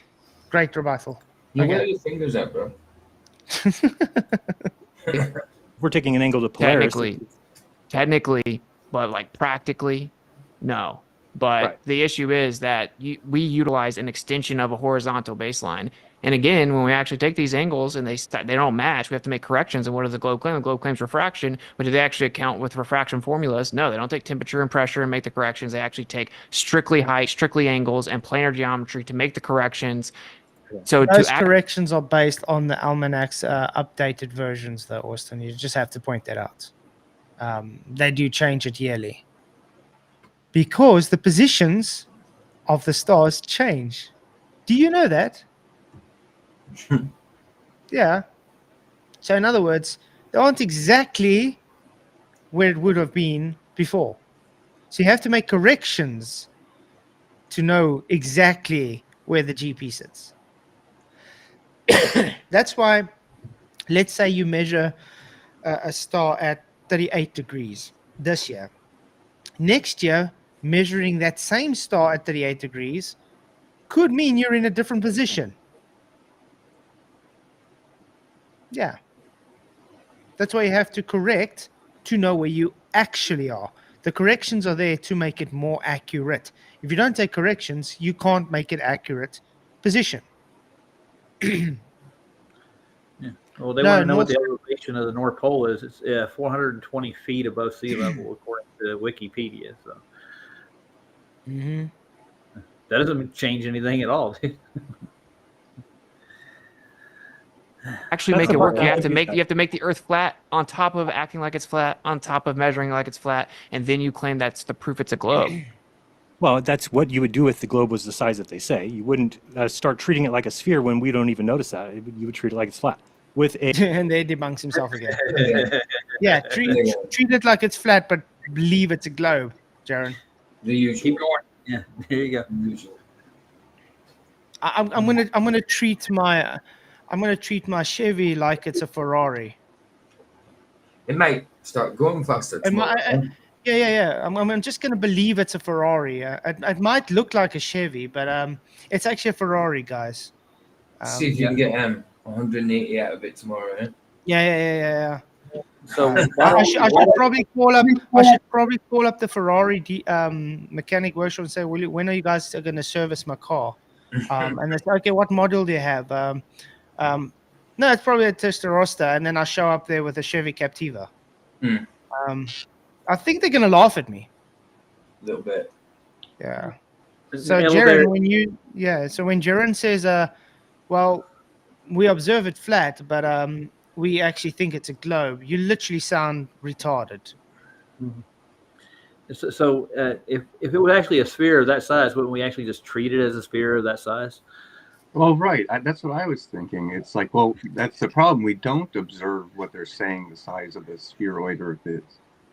Yeah. Yeah. It's quite crazy. a tangent. But I just have one question. You said again that if they have to make adjustments, nobody's making adjustments to their latitude, right? I mean, if I'm 37 degrees because that's my angle to the pole star, there's no adjustment to that. Nobody's adjusting that. There's no adjustment to that. Why do you think the adjustments are done in almanacs? then you don't need an almanac, guys. So according to Jeran, you never need an almanac. You can just look at the star. You know you know how high it is, so therefore you don't need an almanac. Oh my word! That is a very ignorant statement to make, Jeran. A little bit. If anybody gets, please, I mean, I would like to hear somebody tell me that there's a location on the Earth that's off by more than 1 degree. I don't think that's even possible. Like you're telling me that there's somebody at 47 degrees that measures the angle to the Polaris and it's 53 degrees? No. No. Well, no. That's No, what what I'm I'm saying, there is no refraction getting in the way of our latitude, and our latitude lines are a certain distance away from each other. And if you measure those out, they equal to the 24,901. So I get that you're saying, oh, that's just some arbitrary math. Well, no, it's not, because we have the Earth mapped. So Okay, if but somebody- longitude and latitude is, how is that? You're literally saying you have the Earth mapped by basing a what? An optical measurement to a star using elevation angles, which requires a flat Earth. And there's refraction that is involved with the stars too. There's an incident change between there, and they make up for it in their math too, but they have to get rid of their terrestrial refraction to do this. They have to flatten it all out. Yeah. Then you have to go back and calculate it the other way just to get the observed location of the star. Mm-hmm. How was that accomplished? It was reverse engineered from observations of the sky, right? And then they actually When you would apply ever do. correction. They apply correction angles over long distances. Didn't actually go physically measure anything. They do calculative corrections over long distances, right? That's what they do. This is where we go all the way back to what we were talking about earlier, which is like, well, how are we actually seeing? Because you're presupposing we're seeing in perfectly straight lines infinitely, and that the only reason the stars are changing is because I'm tipping over on a ball, and we actually don't see that. So if I say the Earth's a plane and we don't see in perfectly straight geometry, it's curved visual space. You say, no, actually, we see in perfect straight lines infinitely far, and there's nothing between us and the stars is how we can see it, and they're crazy far away. Like, okay, let's go test it out. Which one matches reality? It's actually the first one, because when we start to get to like 15 or even more degrees close to the horizon, it all begins to get logarithmic and compressed in as if it was converging in curved visual space. It would not do that. And it's not just refraction, because again, it also, that you're not allowed to use up close to 90. That's where the refraction was supposed to be the least, when you're looking straight up, right? That's what they say. They say you look straight up, there should be basically no refraction. Yeah, they cannot use close to 90 because, well, if it's curved visual space on both close to 90 and the edge, you would expect there to be an actual logarithmic change. Yeah, and that's why usually when you do these celestial navigation observations, you have what you would call an HO, because that's the true correction. If you don't do a true correction, not going to have a actual distance. You get lost pretty quick. you get get out of lost reckoning. very quickly. Sometimes if you don't do the corrections, you can be like 100 kilometers off. I think that's quite detrimental. Clark was off reckoning in the southern oceans all the time, from what I remember, to be exact, using their longitude and latitude grid for the globe, actually. He was going to go out and prove the globular model wrong, and he went further than he should have.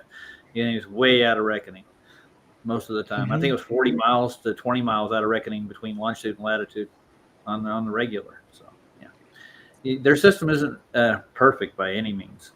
But they use that global coordinate system. That's why it matches up for their longitude and latitude, especially in the north. But when you get to the south, not so much.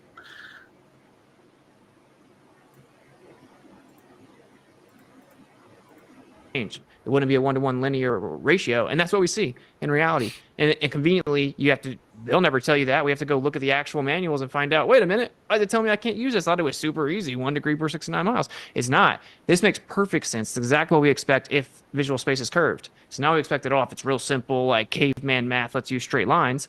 But, that's what they say. Yeah. Gentlemen, we need to move on to another question real quick. Casey's asking, I hear ball earthers routinely invoke the argument that flat earthers don't have a map. However, it would seem to require a king's commission for such an undertaking. What kind of assets and costs do you both believe are associated with the creation of map making? Well, first. We've already done it. You can make observations of the sun. We know where the tropics are. We know where the equator is. Once you have that, You verify the continent shape, which we've pretty much already done, and the layout, which is pretty much already done. So there is the reason that they say there's no map is there's no map that matches real-world observations. You can draw a flat Earth map and be happy with it if you want. The A map works for just drawing it, and it actually, if you look at Dave's app, it actually kind of shows where the sun would be above for the most part, as long as you don't go too far south. But regardless of that, it might be a king's undertaking, but it would be fruitless because we've already mapped the Earth. And so, Who's this we? I know. Who's this we already mapped the Earth? You just became a glober like 6 months ago. Yeah, but I mean, there is no mapped the Earth. No. Cartographers map locally. Okay. Then they treat that flat, don't they? When they do Yes. it. But it's just locally flat, you know. They kind of like take you can say it's like a puzzle piece. They take different maps that's, done using cartography, and then they mush them together. They kind of build a puzzle together, and that's how they make a layout of continents. That's why you constantly see through history, the layouts of the continents do change a bit. Oh, yeah, they do a lot, actually. If you go from 1700 and up, They change.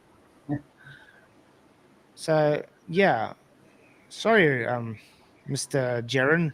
There's no we mapped the Earth out. That's literally just a retarded argument you fall on because you don't actually have anything other than trying to push, again, a straw man onto a flat Earth. And because your globe is debunked, you need now flat Earth to replace your belief system. We don't need to replace anything. We don't need to become cartographers. We don't need to worry about cartography. We don't need a map. All we can do is literally say, dude, check yeah, you made this claim, it's falsified. Deal with it. We don't need to do anything further than that. If you claim it's curved, you say, okay, look, yeah, where's the curve? It's not here. You debunked. If you claim, oh, look, yeah, dude, the Earth is rotating underneath us. No, it's not. Look at this. It debunked. We don't need to replace, we don't need to make maps just because you want a map. If you want a map, then go do out and become a cartographer and try and map the Earth out if you really want to. I don't think he has the resources. Neither do No I. one does. No one does. That's the whole point of this. Well, the governments are happy with the globe. That's more likely what they're going to try to cling into. So. Yeah, it's based on control. I wonder if he's going to continue doing these NASA debunk stuff. He still does play it because I think I did saw something where he was like debating McKeegan on the moon landings. Yeah. Okay. So he's still going to use probably some of his flat Earth stuff. Yeah, I can show you, Wesley, if you ever do an equal elevation angle. They do that when they do celestial navigation. They use 90s the whole way up and down. The only reason they do that because sea levels and topography get in the way. You can't get a level exact measurement. You have to go above you to get it. That doesn't make the Earth curved. They don't do curved 90s to that angle. Let me just see. I want to quickly get something up for this guy.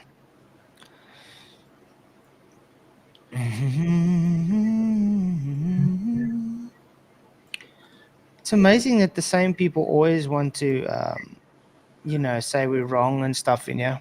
Just can't take 2 minutes to just go through a channel and just look at the content. You know what I mean? It's quite sad, don't you guys think? Yeah.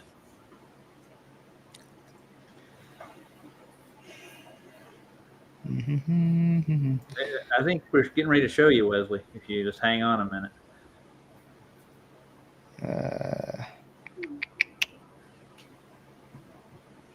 Yeah, when you're at sea, Mr. Jingles, they go above themselves and they do an equal elevation angle.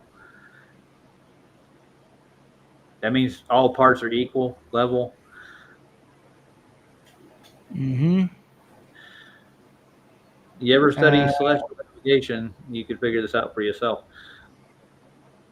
I want to see if it's this one. Sorry, guys, give me 2 minutes. I'm just trying to see what it is this.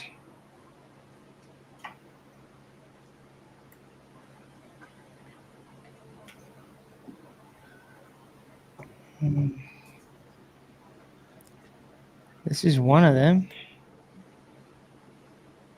Okay, this is the one. While I'm looking for the other one, we can see.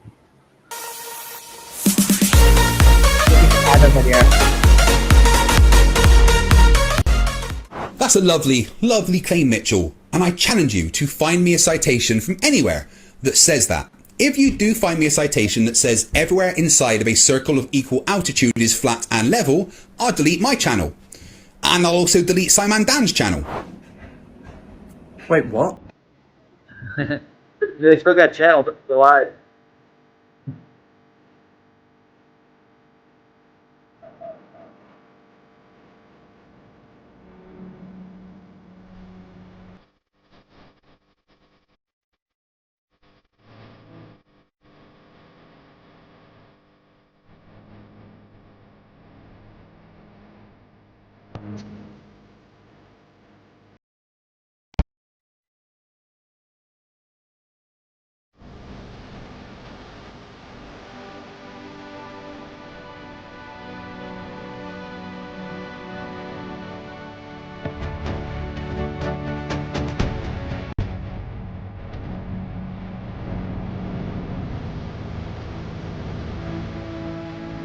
Yeah, that other one as well.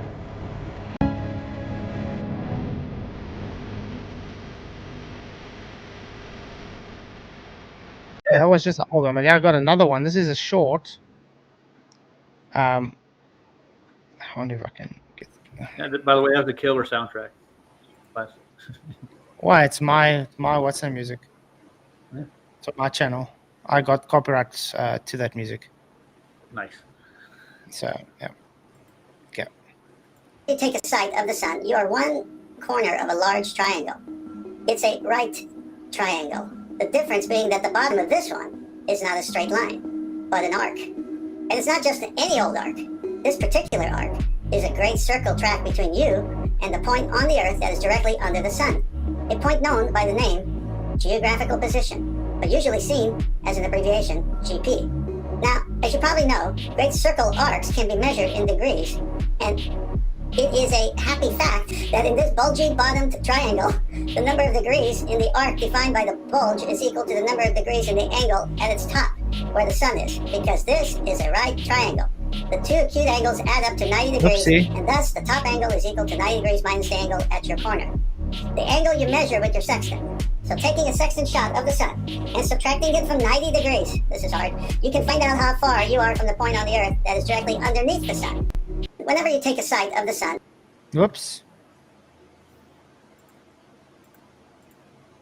How do you get to 90 again? Quite weird. No. And then you got to draw a chord line through that I'm bulge trying of to the find Earth. the video, but I can't seem to find the specific one I was looking for.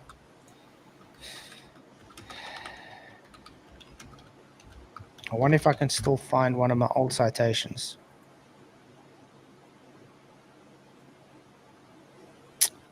Well, why are we bothering with this? I mean, it's literally been shown, but okay.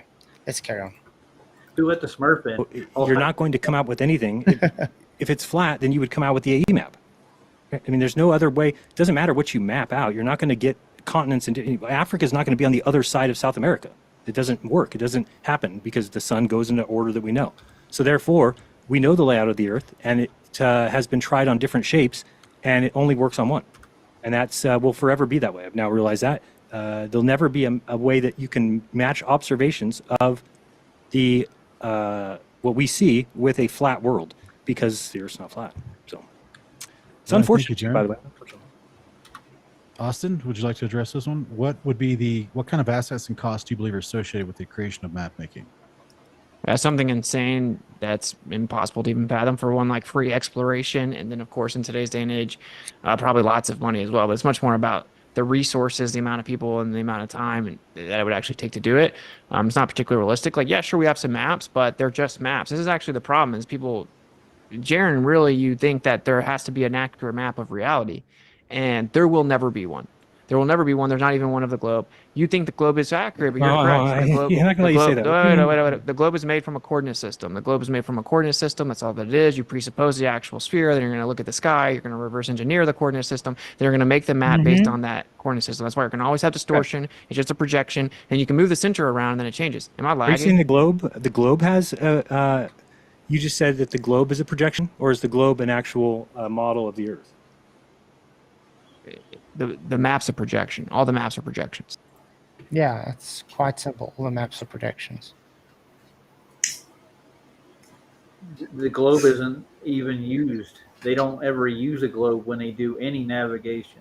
They don't whip out the globe, and they get to take coordinate systems that are based on. It's an ornament. It's an ornament. It's an ornament.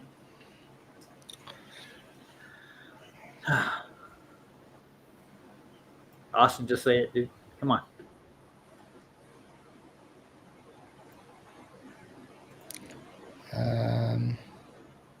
So I see. Is this one will open?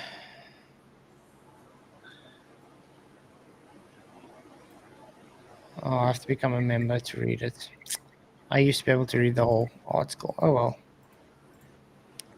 I'm not talking about a map. I'm talking about the globe Earth. The globe model with the 3D globe with some people on this side, some people on this side, some people upside down from the other people. That map, that globe model. What about it?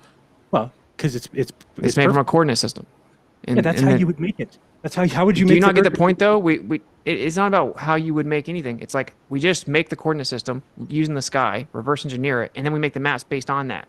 So okay, so you have to presuppose it again. You have to reify and affirm. Sure, but that's what you do. If you're going to test things, you presuppose something and then see if it matches observations. So if we presuppose a flat Earth, we notice that it doesn't match observations. If you presuppose a globe, it does. That's the difference. Well, first of all, coordinate systems are not the same as like physical data, like physical measurements. And we actually take physical measurements and take actual data, and they're horizontal consistently. And this is what we keep on talking about. We take the coordinate system, we presuppose the globe, we make a coordinate system, reverse engineer it, then we're going to make projections of maps. That's why maps are so blown out of proportion in this discussion. They're useless. That doesn't matter. When it comes to the truth of the matter, it doesn't matter at all. Literally. The map is flat, and a flat map can never match the real world. That's why. Just in general, the map. Oh, let's put it this way. We don't live on a verification fallacy, Jeran. Stop trying to push a map onto everybody and reify it by claiming that should be what's happening. Do you live on a Gleason, on a Mercator map? I'm clearly you're going to say no. So do we live on an AE map, guys? No. Do we live on a globe? No.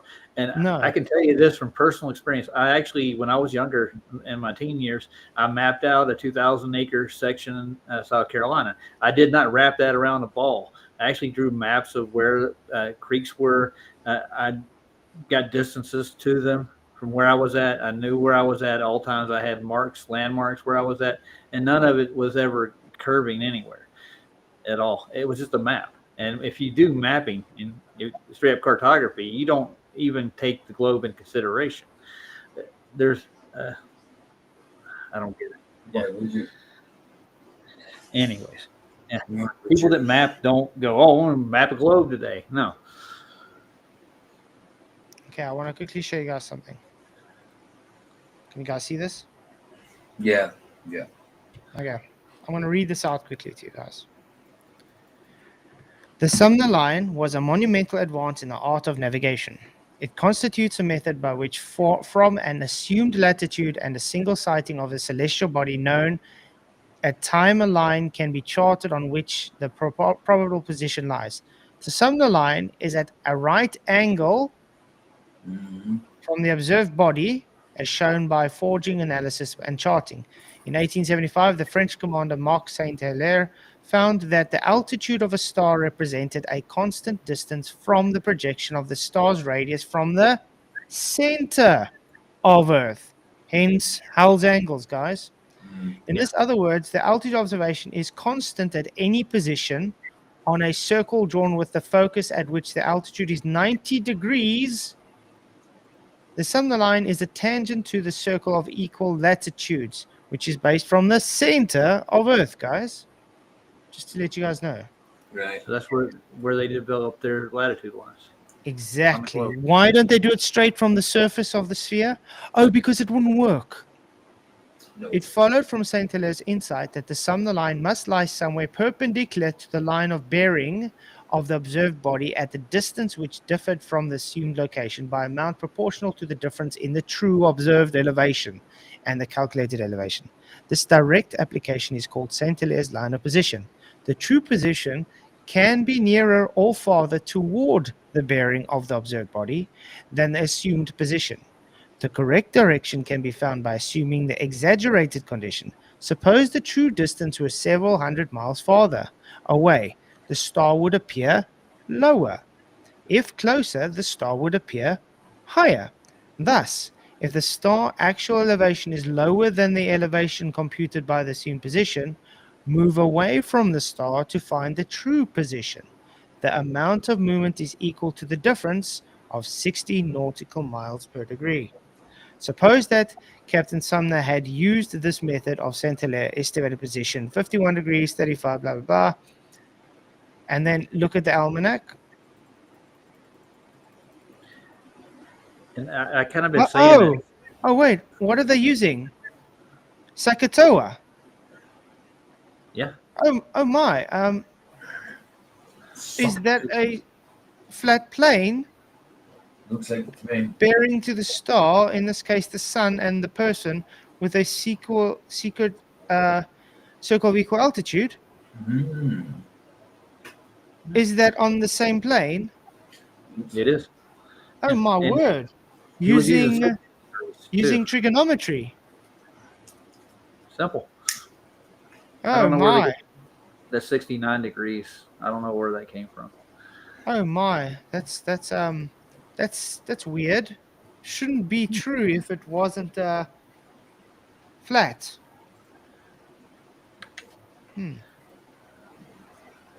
Oh, quite Bev, weird. I don't know what the height of the star is. Do you? Did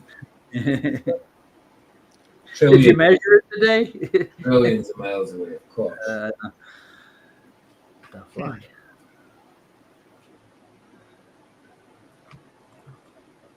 Are just projections. There's merely conceptual and they can be changed around. This is the Okay, important part. if the Earth This was is the flat, important would part. we? Hold on. If the Earth was flat, wouldn't we be able to map it easily? No. The problem is again the way that we could we in theory, sure, maybe, but the actual problem is the way that we did it, which is we took a coordinate system. We created a coordinate system. So they presuppose the globe, they reify it, and then take coordinate systems based on that, and then they make a map, and then they create that projection, and we can move it around however we want to. But they don't take, again, this is the difference. Calculative assumption that creates the coordinate system or physically, empirically measured datum on the surface, which always matches flat. This goes back to what we were talking about, where, okay, well, we can find out the truth of the matter. Let's go look and see what happens when we move along the Earth. When we move along the Earth, we cannot assume it's a globe. It doesn't work. We have to make corrections. Oh, it's refraction. Okay, then let's go. What do we have to correct for? Pressure and temperature and optical variables in the sky, right? No, that's not how we make the corrections. We make physical measurements, empirically derived corrections with just angles and height, and we have to fix and cook the books because the globe doesn't match. So that proves that the actual... Hence why they keep on having to make all the corrections based on the almanac. That's why the almanac keeps on having to be updated to make new corrections because of positions. In other words, they don't have an exact position on their coordinate system. You got to reify or calculate it. Otherwise, there's 3 different calculation formulas from what I remember. And they're actually covering it on the Ether Cosmology right now. They're going through all of them, and they're pretty much debunking what they are. You can use regular trig to find your location. It's not really hard. Mm-hmm. Coordinate system isn't correct. So how do we get the coordinate system? Because however we got it isn't correct. The presupposition was that it's a globe. Then we made a celestial coordinate system. Then we made a map. Then we flattened that globe out. And people say, look, this flattened globe out is distorted. It's like, yeah, of course it is. Right. And Austin, I got to jump in real quick. Okay. You're definitely on a roll, so I'm going to stop real quick. We got a few more questions that we need to get to. This one is from John, is asking for Jeran. Do you now believe that the weak force of gravity holds all southern oceans onto the bottom of the sphere? And if you do believe that, what type of gravity? Is it Einsteinian? Is it Newtonian? Yeah, I think gravity holds the atmosphere. Is it being equilibrium with the vacuum of space? I don't know. What seems to make this the most sense, because I think that the Earth proves itself to be a sphere. So therefore, the idea that the center of the Earth has some sort of attractive force seems to make sense because that's what we experience. So there is no water being held to the bottom of the globe. That would require the pressure to be going the other direction. The water is being held to the globe like the water in the north is, like the water everywhere. Well, And you see, this is what they always do. On a globe, there is no actual down. You literally have an axis of rotation, while you have a north and a south hemisphere. yeah. As Yeah. much as you want to deny it, you got an up and a down on your sphere. Hence, you have an axis of rotation, but 22.4 degrees. Why? Because your reference is the sun. Quite sad. Yeah, just, and now we're Because this arguing is- about degrees. Because this is always the same thing we always get. No, we don't really have a up and down on the globe because in space there's no direction. Literally, you have an axis of rotation based on reference to the sun. So yes, you do have an up and down, hence why it's called north and south hemisphere.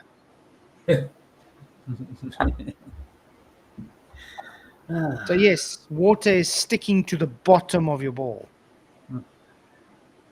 There is an equatorial plane, isn't there? From what I remember Uh-huh. in the description. So that's your reference point for all of it. It really Mhm. is. The elevations change beyond that point, but they always reference that equatorial plane. Yeah. Everywhere is. It's all the same. There is no difference. There's nobody who's upside down. To be I upside agree. down, No one's you have to upside have, down. I agree. That's totally stupid. Nobody's antipodal. No. Welcome to Flat Earth, Jeran. Yeah, Roger, they keep saying 69. It's literally 60 degrees. And just for that,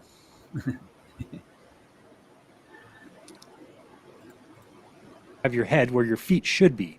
But on the earth, your feet should be at the ground towards the center of the earth. That's where you are. That's where everybody is. So there is nobody upside down. Now you could say, well, what about the guy way up there in the north versus the guy down there in the south, Jeran? Are they upside down compared to each other? That's a different story. That's it. Thank you, Roger, for you gifting a membership. Really, really appreciate it, man. You rock. no Appreciate problem, man. I did that for the 60 degrees, just for you. it. Thank you. problem.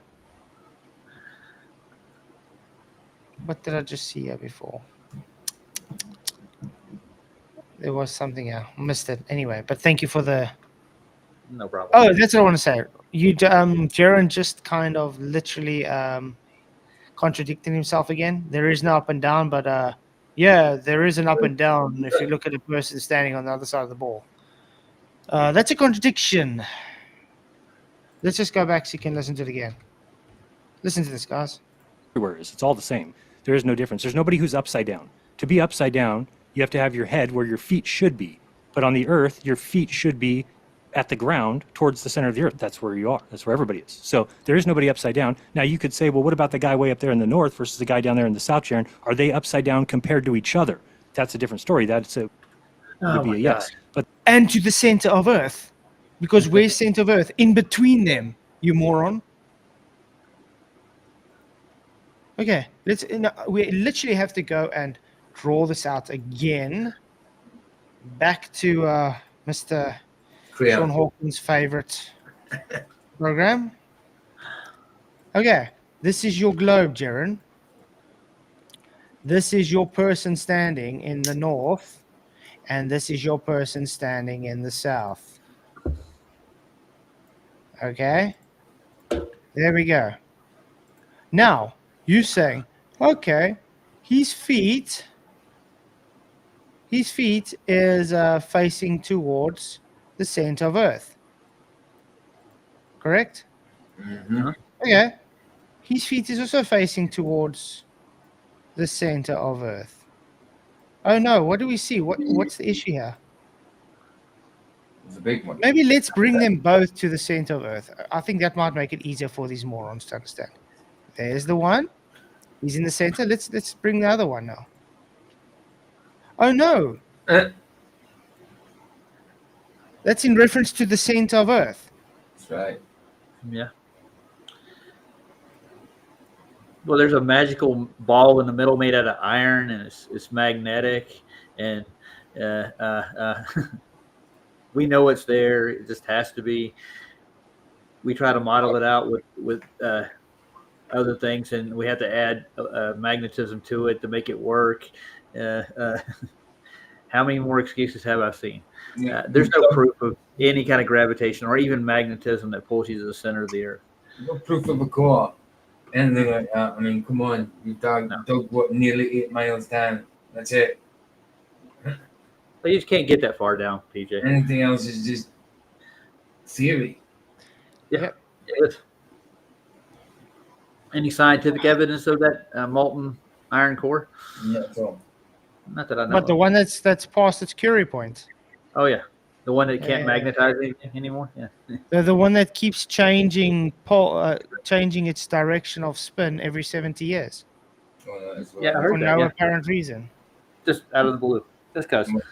LJ, thank you for $2. He says you forgot the people standing sideways. I indeed did. Thank you very much for the super chat, bro. LJ. I appreciate it. You rock, man. The point I'm just trying to make is no way that any glober has ever been able to justify this nonsense. What? Whenever they claim there is no up and down, but yet they want to justify antipodal, is a literal contradiction. But they're not upside down themselves. So to make questions about how do we hold water, how do we hold boats, how do we hold ships, is basically admitting that you don't have a full grasp of what they mean by gravity and how it works. Okay, thank you, Jeran. Austin, would you like to address this one? Sorry, I was changing it over. Yeah, can you just remind me what it was? Yeah, it's gravity. Do we now believe the weak force of gravity holds all the southern oceans on the bottom of the sphere? yeah. And if it is gravity, what type? Einsteinian or Newtonian? Sorry, it was so gay I forgot it. No, obviously I don't believe in any of that nonsense. I don't believe in gravity's terribly debunked and impossible, and everything's intrinsically electric. And I guess this is kind of the point I was trying to make to Jeran, and more of a meta, right? Which is like you're honing in on something that you're like, okay, I can't explain this in the flat Earth, so it can't be flat. Well, it's like, okay, You so can't explain this in the globe. what about all these other things that we know you're not going to be able to explain on the globe because you actually require gravity as the prerequisite to. Is it that time already, PJ? It is, yeah. I've got about 25 minutes. I've got a few things to do before it starts. So Awesome. see you man, tomorrow, thanks for flight. coming. Bless you, man. Blessings, man. I'll be over in a little bit. All right, dude. See you in a little bit. Always a pleasure. Yeah, we're not going to be on too long still, so. Cheers, man. Cheers. Ever even claim it's a globe, and inclusion directly to the question. No, I absolutely do not believe in that because gravity's been debunked 1,000 times over, and simply because they need the globe, they need the heliocentric model, they need the Copernican principle. They had to come up with some crazy nonsense where time and distances magically contract and slow down to match whatever they need for the Earth. Do you think to it not could be moving. something else though? Like there's a guy, I was just reading his theory the other day. I know it sounds crazy. It's called the trillion years theory, but it's the theory that there's a black hole at the middle of every sphere. That the black hole at the middle of the sun, black hole at the middle of the earth, and that's what's attracting things to it. So it's not gravity per se. So I mean, that's where I kind of am saying that the earth will always be a sphere. Just like all your friends that are geocentrists, Robert Sungenis, Robert Bennett, all these PhD guys, they all believe the earth is a sphere. Everybody, Tycho Brahe, Copernicus, you name them, they all believe the earth was a sphere. And there's a reason for that. So what if they believe it's a sphere? It doesn't make it a sphere. I got a question for you. What causes a star to collapse upon itself and create a black hole in their theory? Gravity. Dude, magic, man. Oh, magic. Okay. But I mean, in Einstein's relativity, that in his theory, that black holes are masses that got so much gravity, they collapse in on themselves and create a black hole, right? Okay. Mm-hmm. Yeah, it collapses in on itself because it can't handle it anymore, man. So he's saying it's not gravity, it's black holes. Gravity, never mind. He just shooting shit. Pardon my French. Dude, you don't know what you're talking about. Shut up. Yeah.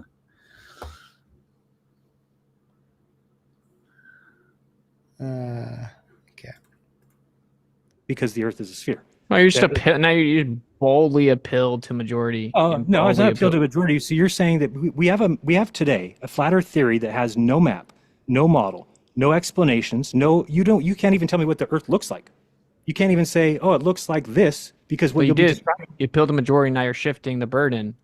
I don't want to be super cutthroat and just hit you with what your fallacies you're using, but you are using lots of fallacies. But like to answer in good faith, like it's like, who cares? Actually, I talked to Dr. Bennett, and he said that he sits in the rooms and he's like, wow, I don't know how to answer these reputations of the globe. He hasn't focused on that. He didn't say like he's for sure that the Earth's a globe. It has to be a globe. But I want to ask the question everyone here wants to know from you, right? Like, do you think the Earth is moving? It seems to make sense. Really? So why would the Earth be moving? This is also one thing that I would find wrong with Jeran. If he's claiming that, okay, I'm going to accept it's now a globe because I see the sun, 24 hours, fine. If you want to accept that, it's your problem. But now why would you expect the Earth moving? How would that make the Earth move? It doesn't. But he's all of a sudden accepting that. Don't you guys find that odd? It's very odd. Yep. That's why I said this whole thing is just total nonsense. He seems to be very invested in being as retarded as possible, going against every single argument he used to make. Yep. And by the way, all those black holes are theory. They're never been proven. They're just they're like throwing crap against the wall. They don't know it. They don't even know if black holes even exist. Mm-hmm. Yeah. What the hell they're talking about? I'm just trying to see. 80 minus. Is it? No, it's 90 minus 9. Sorry. I'm just trying to quickly retype all my math out for that quickly. Equals 0. Okay, so there we go.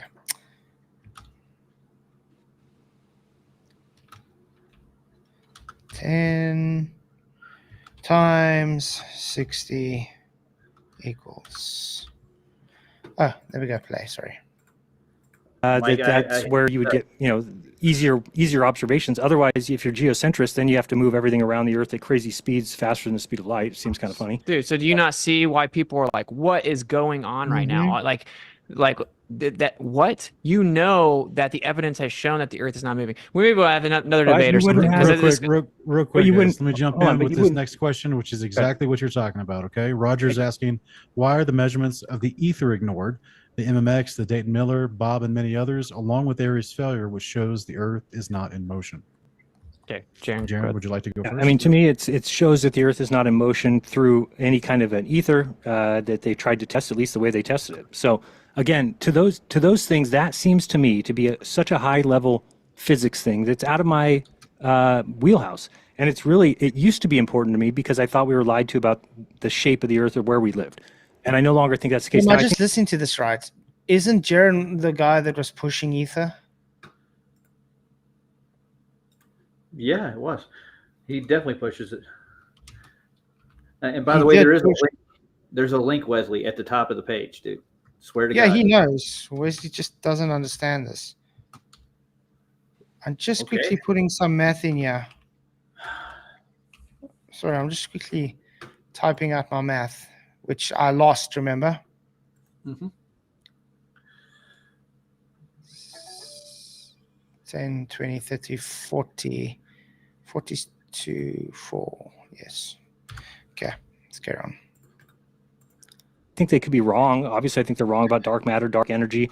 Even there could be gravity issues. There could be, maybe we haven't gone to the moon. Maybe we can't get out of low Earth orbit. There's a lot of other things, but I'm not making those claims today. My claim is that the evidence shows us where we live. And I think that in order to believe that you live on a flat Earth, you have to then believe in a deceptive God. You have to believe that a God made the Earth answerable with one word, sphere, but it's really not. It's actually flat, and it's actually this, and well, no. Why would God make it so that it's answerable by saying flat? Why would it be so easy to say, hey, how come it's an upside down sun and moon? Oh, you're upside down and you're on a ball. Oh, why is there backwards moving? Because you're on a ball. Oh, well, why is there a south celestial pole? Oh, because you're on a ball. Oh, so all the answers of you're on a ball suffice. Yet we're supposed to believe that that's not the truth. The truth is really that God made a flat earth, but just happened to make the mistake of making it also answerable by being on a sphere. Now, the difference is we can map the earth, we have it mapped on a sphere, and it matches every single observation, every one. And on a flat earth, it matches none. That's the difference. So you can keep believing in the flat earth if you want, but He's saying it's just not. He's just saying it's matching none. Is that just what he's saying? Well, he's saying because in the southern parts of the world you see the moon from a different perspective. It rolls through the sky. It actually does. It's in one location. Yeah. Huh. Yeah, but that's just like kind of just doing what all the globies always have done. Just saying, nah. Well, it's like we used to make fun of people who would like point away from the Earth in order to determine Earth's shape. Like you don't look away from something by proving a different shape for it. Yeah. We've showed them lie about it constantly, especially mainstream astronomers like Danny Faulkner.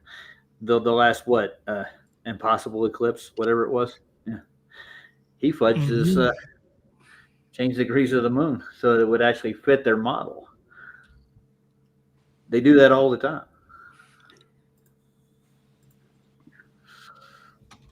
$90 times 60. Sorry, guys.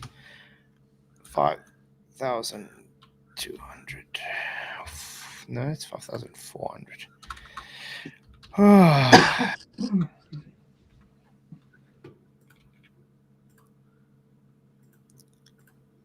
Well, I don't think it's an eclipse like we think it is. Don't you think so? No. I don't know what eclipse is.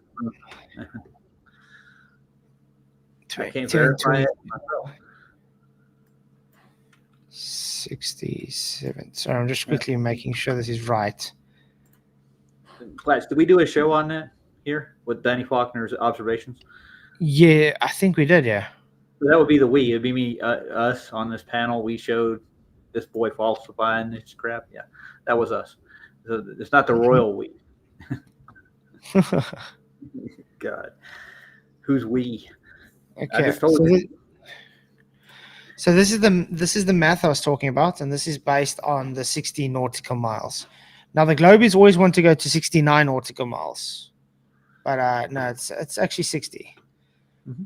If you observe something, this would be like standing underneath Polaris. 90. So you're literally seeing. Okay, I'm observing Polaris at 90 degrees. Okay, so it's right on top of you. That means you would be 0 times 60, because what's 90 minus 90, guys? 0. 0, yes. And that's nautical miles away from Polaris. So you'll be standing directly under Polaris.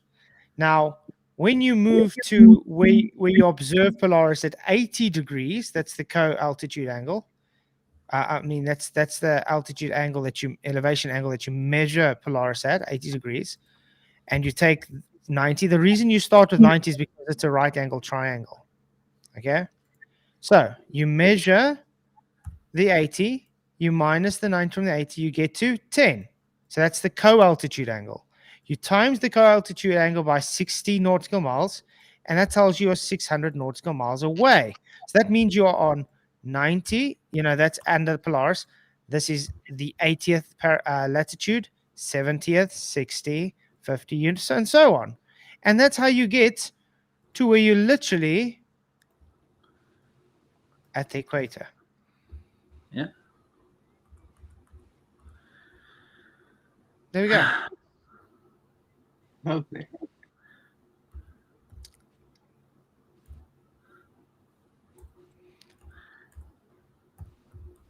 So what's the issue? Because you can only see Polaris to the equator, correct?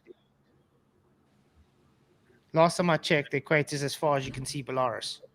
Yep. Look at this. Those figures would only work at sea. No.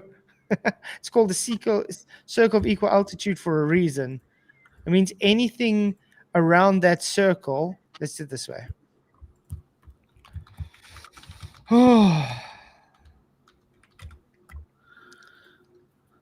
And Bev said, no captain's ever been flat. That's funny as hell. Dude, what do you think Clark came back with and Cook? They all came back with the same idea. They went out to disprove the globular model themselves. You can read their writings. They actually logged it all in their journal. Yeah. Exactly. But now look at this. You see this, the circle of equal altitude? Where my mouse is, that's the circle of equal. That's everywhere on that position is looking up at the star. Okay? That's the angle measurement. That can be on land or water.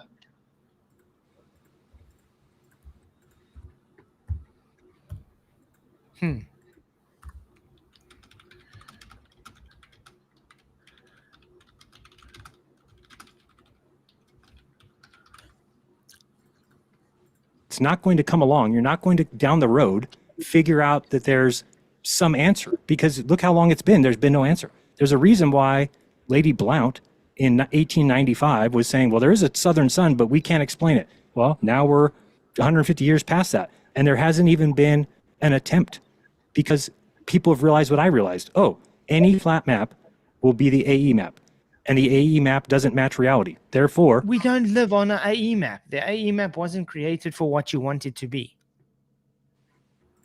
It's been said so many times. In equinoxes, right? That's what it's a calculator for, correct? Yeah. I just want to point out the votes have gone up to 105. Who answered the question more honestly? Jeran, 36%, Whitsitt, 35%, both 4%, none 25%. Ooh. I would say none. That's what I've put in there. I'm sorry. Neither one of them are honest, to be honest. They boil it down. I think the ether's got Whitsitt tied up in the big Sejanus globe that he wants to present. We're still the center of the universe in that one, though. Yes, Mr. Jingles, nautical 60 miles, statute 69. I'm working with nautical miles, if you haven't realized that. Doesn't mean it's only water-based. Yes, it was derived over water. Doesn't mean it's only water-based. It still works. There's a big echo coming through. Roger. Say something. Working out? Testing 1, 2? Okay, that's better. But yeah, the point is, guys, that math I just showed you is based on trigonometry using a triangle. And it gives exactly flat Earth math. The same math that Jeran and you Globies claim doesn't exist. That's it. It's based on flat Earth math. Notice how I was able to get the perfect distances with latitude based on using trigonometry from a 90-degree angle. Hence flat Earth. I hate to tell you, the Earth cannot be flat. It's time to just grow up and say, okay, let's move on to actual real conspiracies, and let's stop teaching kids lies. I did it for 10 years. It makes me sick that I thought so completely about the South being a lie that I based my entire idea of the Earth on that premise. Why didn't you just talk to people that's in the South then, Jeran?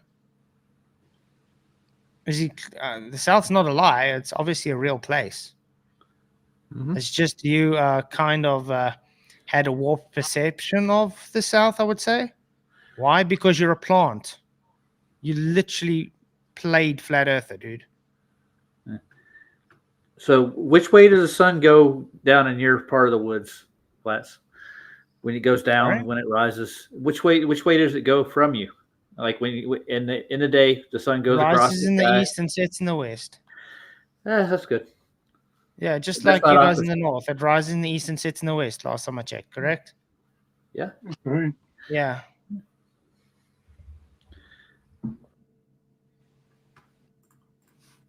on that point.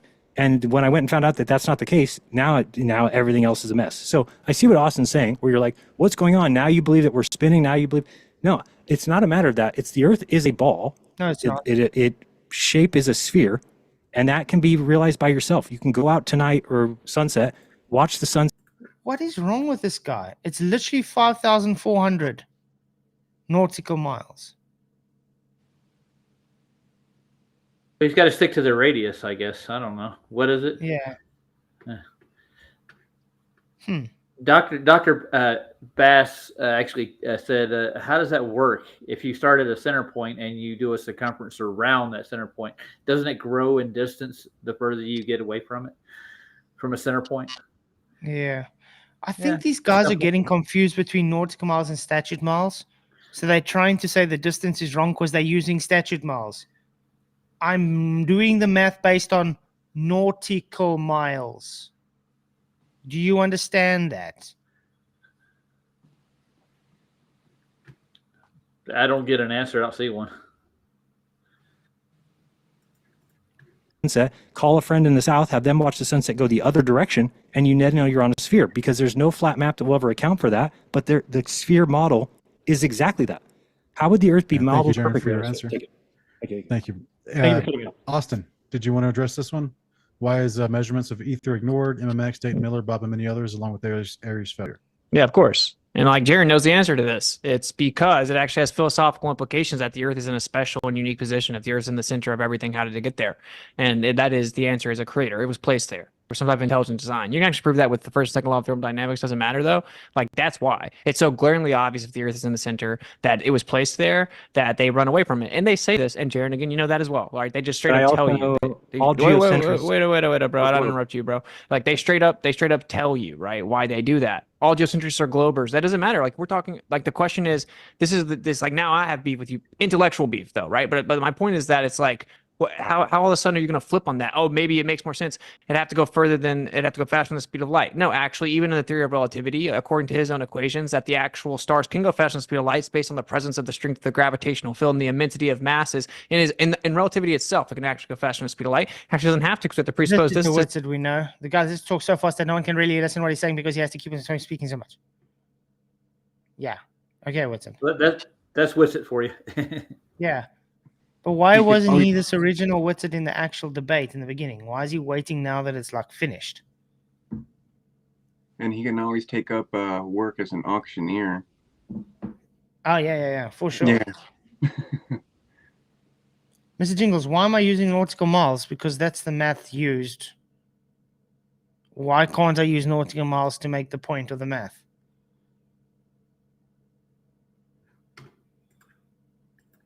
To even claim that, and we have to claim the finite speed of light in the first place. But MMX absolutely showed the Earth was not moving. So now we're in the world where we're just invoking insanity, right? Just pure insanity, that the measuring apparatus contracted, but it looks exactly the same size. Time slowed down, just coincidentally the exact right amount to make us think that the Earth is stationary, but it's actually not. But we can't just, I don't agree with that, but it could still be moving. That doesn't make any sense. Like, it isn't moving. The answer, and Aries failure proves definitively that it's not moving. And this is kind of like the issue. This is the issue. This is, you said, but now I was just thought we were lied to about the shape of the Earth. So now I don't really care about that. What do you mean? That's actually the inverse of how I feel, right? The most important part of it almost is that the Earth is stationary, because that means it's in the center and it was created. God no matter what? You believe in God no matter what? So for me, there's a creator no matter what, whether the Earth is out amongst the galaxies or whether it's the central point. Neither of those is going to make me, it's not like if. What? You don't believe in a creator, Jeran. You definitely don't believe in a creator. How can we call it that Jeran's probably going to come call out saying aliens created us if he really wants to call a creator? You guys agree? Jeran's a nut job, man. I agree completely. Yeah, he's sounding a little nutty. Because he definitely hates God, so he's not going to say God's a creator. So he's obviously going to go to looking at creation being the creator, like aliens.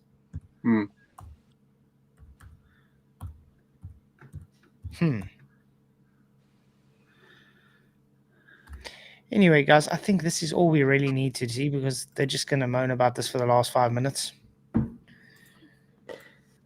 Oh, That what are wasn't your guys' that wasn't thoughts? that wasn't a debate at all. There- No, No. not really. And definitely not worth the $65, to be honest. Nope.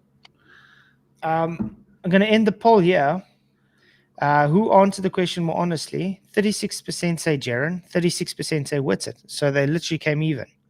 Both 4% and none 24% after 107 votes. Interesting. I did not vote myself, but I mean, now that I've like seen this amount, it's like Whitsitt was more honest, but I yeah, agree. there's just areas where it's like he just kind of let Jeran do his thing. I don't know. Yeah, and that's what was questionable. Mhm. But out of honesty, I do think Whitsitt did a much better job. I can't disagree with most of the things he said. I just don't agree with the way he did this. Agreed. Yeah. Yeah. 100%. Yeah. It was a waste of time. I think the whole thing was just a grip for more money. Look at this guy. Oh, there's the link. Pulls it up at the end of the night. Literally been up all this time. How do you think Roger and Derek came in? How do you think Ryan came in earlier? How do you think Luca came in? The link and PJ, it was literally linked up there from the beginning, Wesley. We told you this. How do you think Brenda came in? And Oh, Brenda my thinks word. he's a woman. Yeah. Yeah. Quite crazy. But yeah, guys, I don't know. You're going to have a show later, Roger? Probably later after PJ's. I'm just putting together my trip and making it everything transparent. Awesome, awesome. I'm shopping around for a good deal on a trip down there.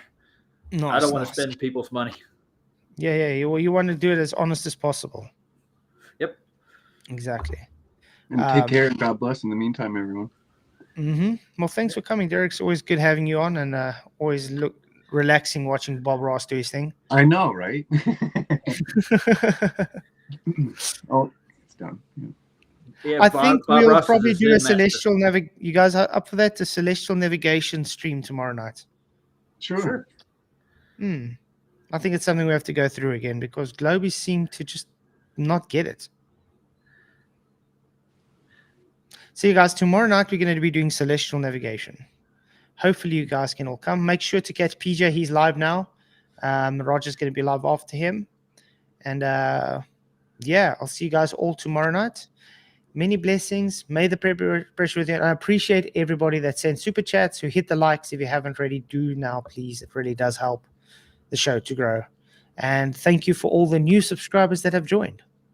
Till tomorrow. Bye-bye. I guess.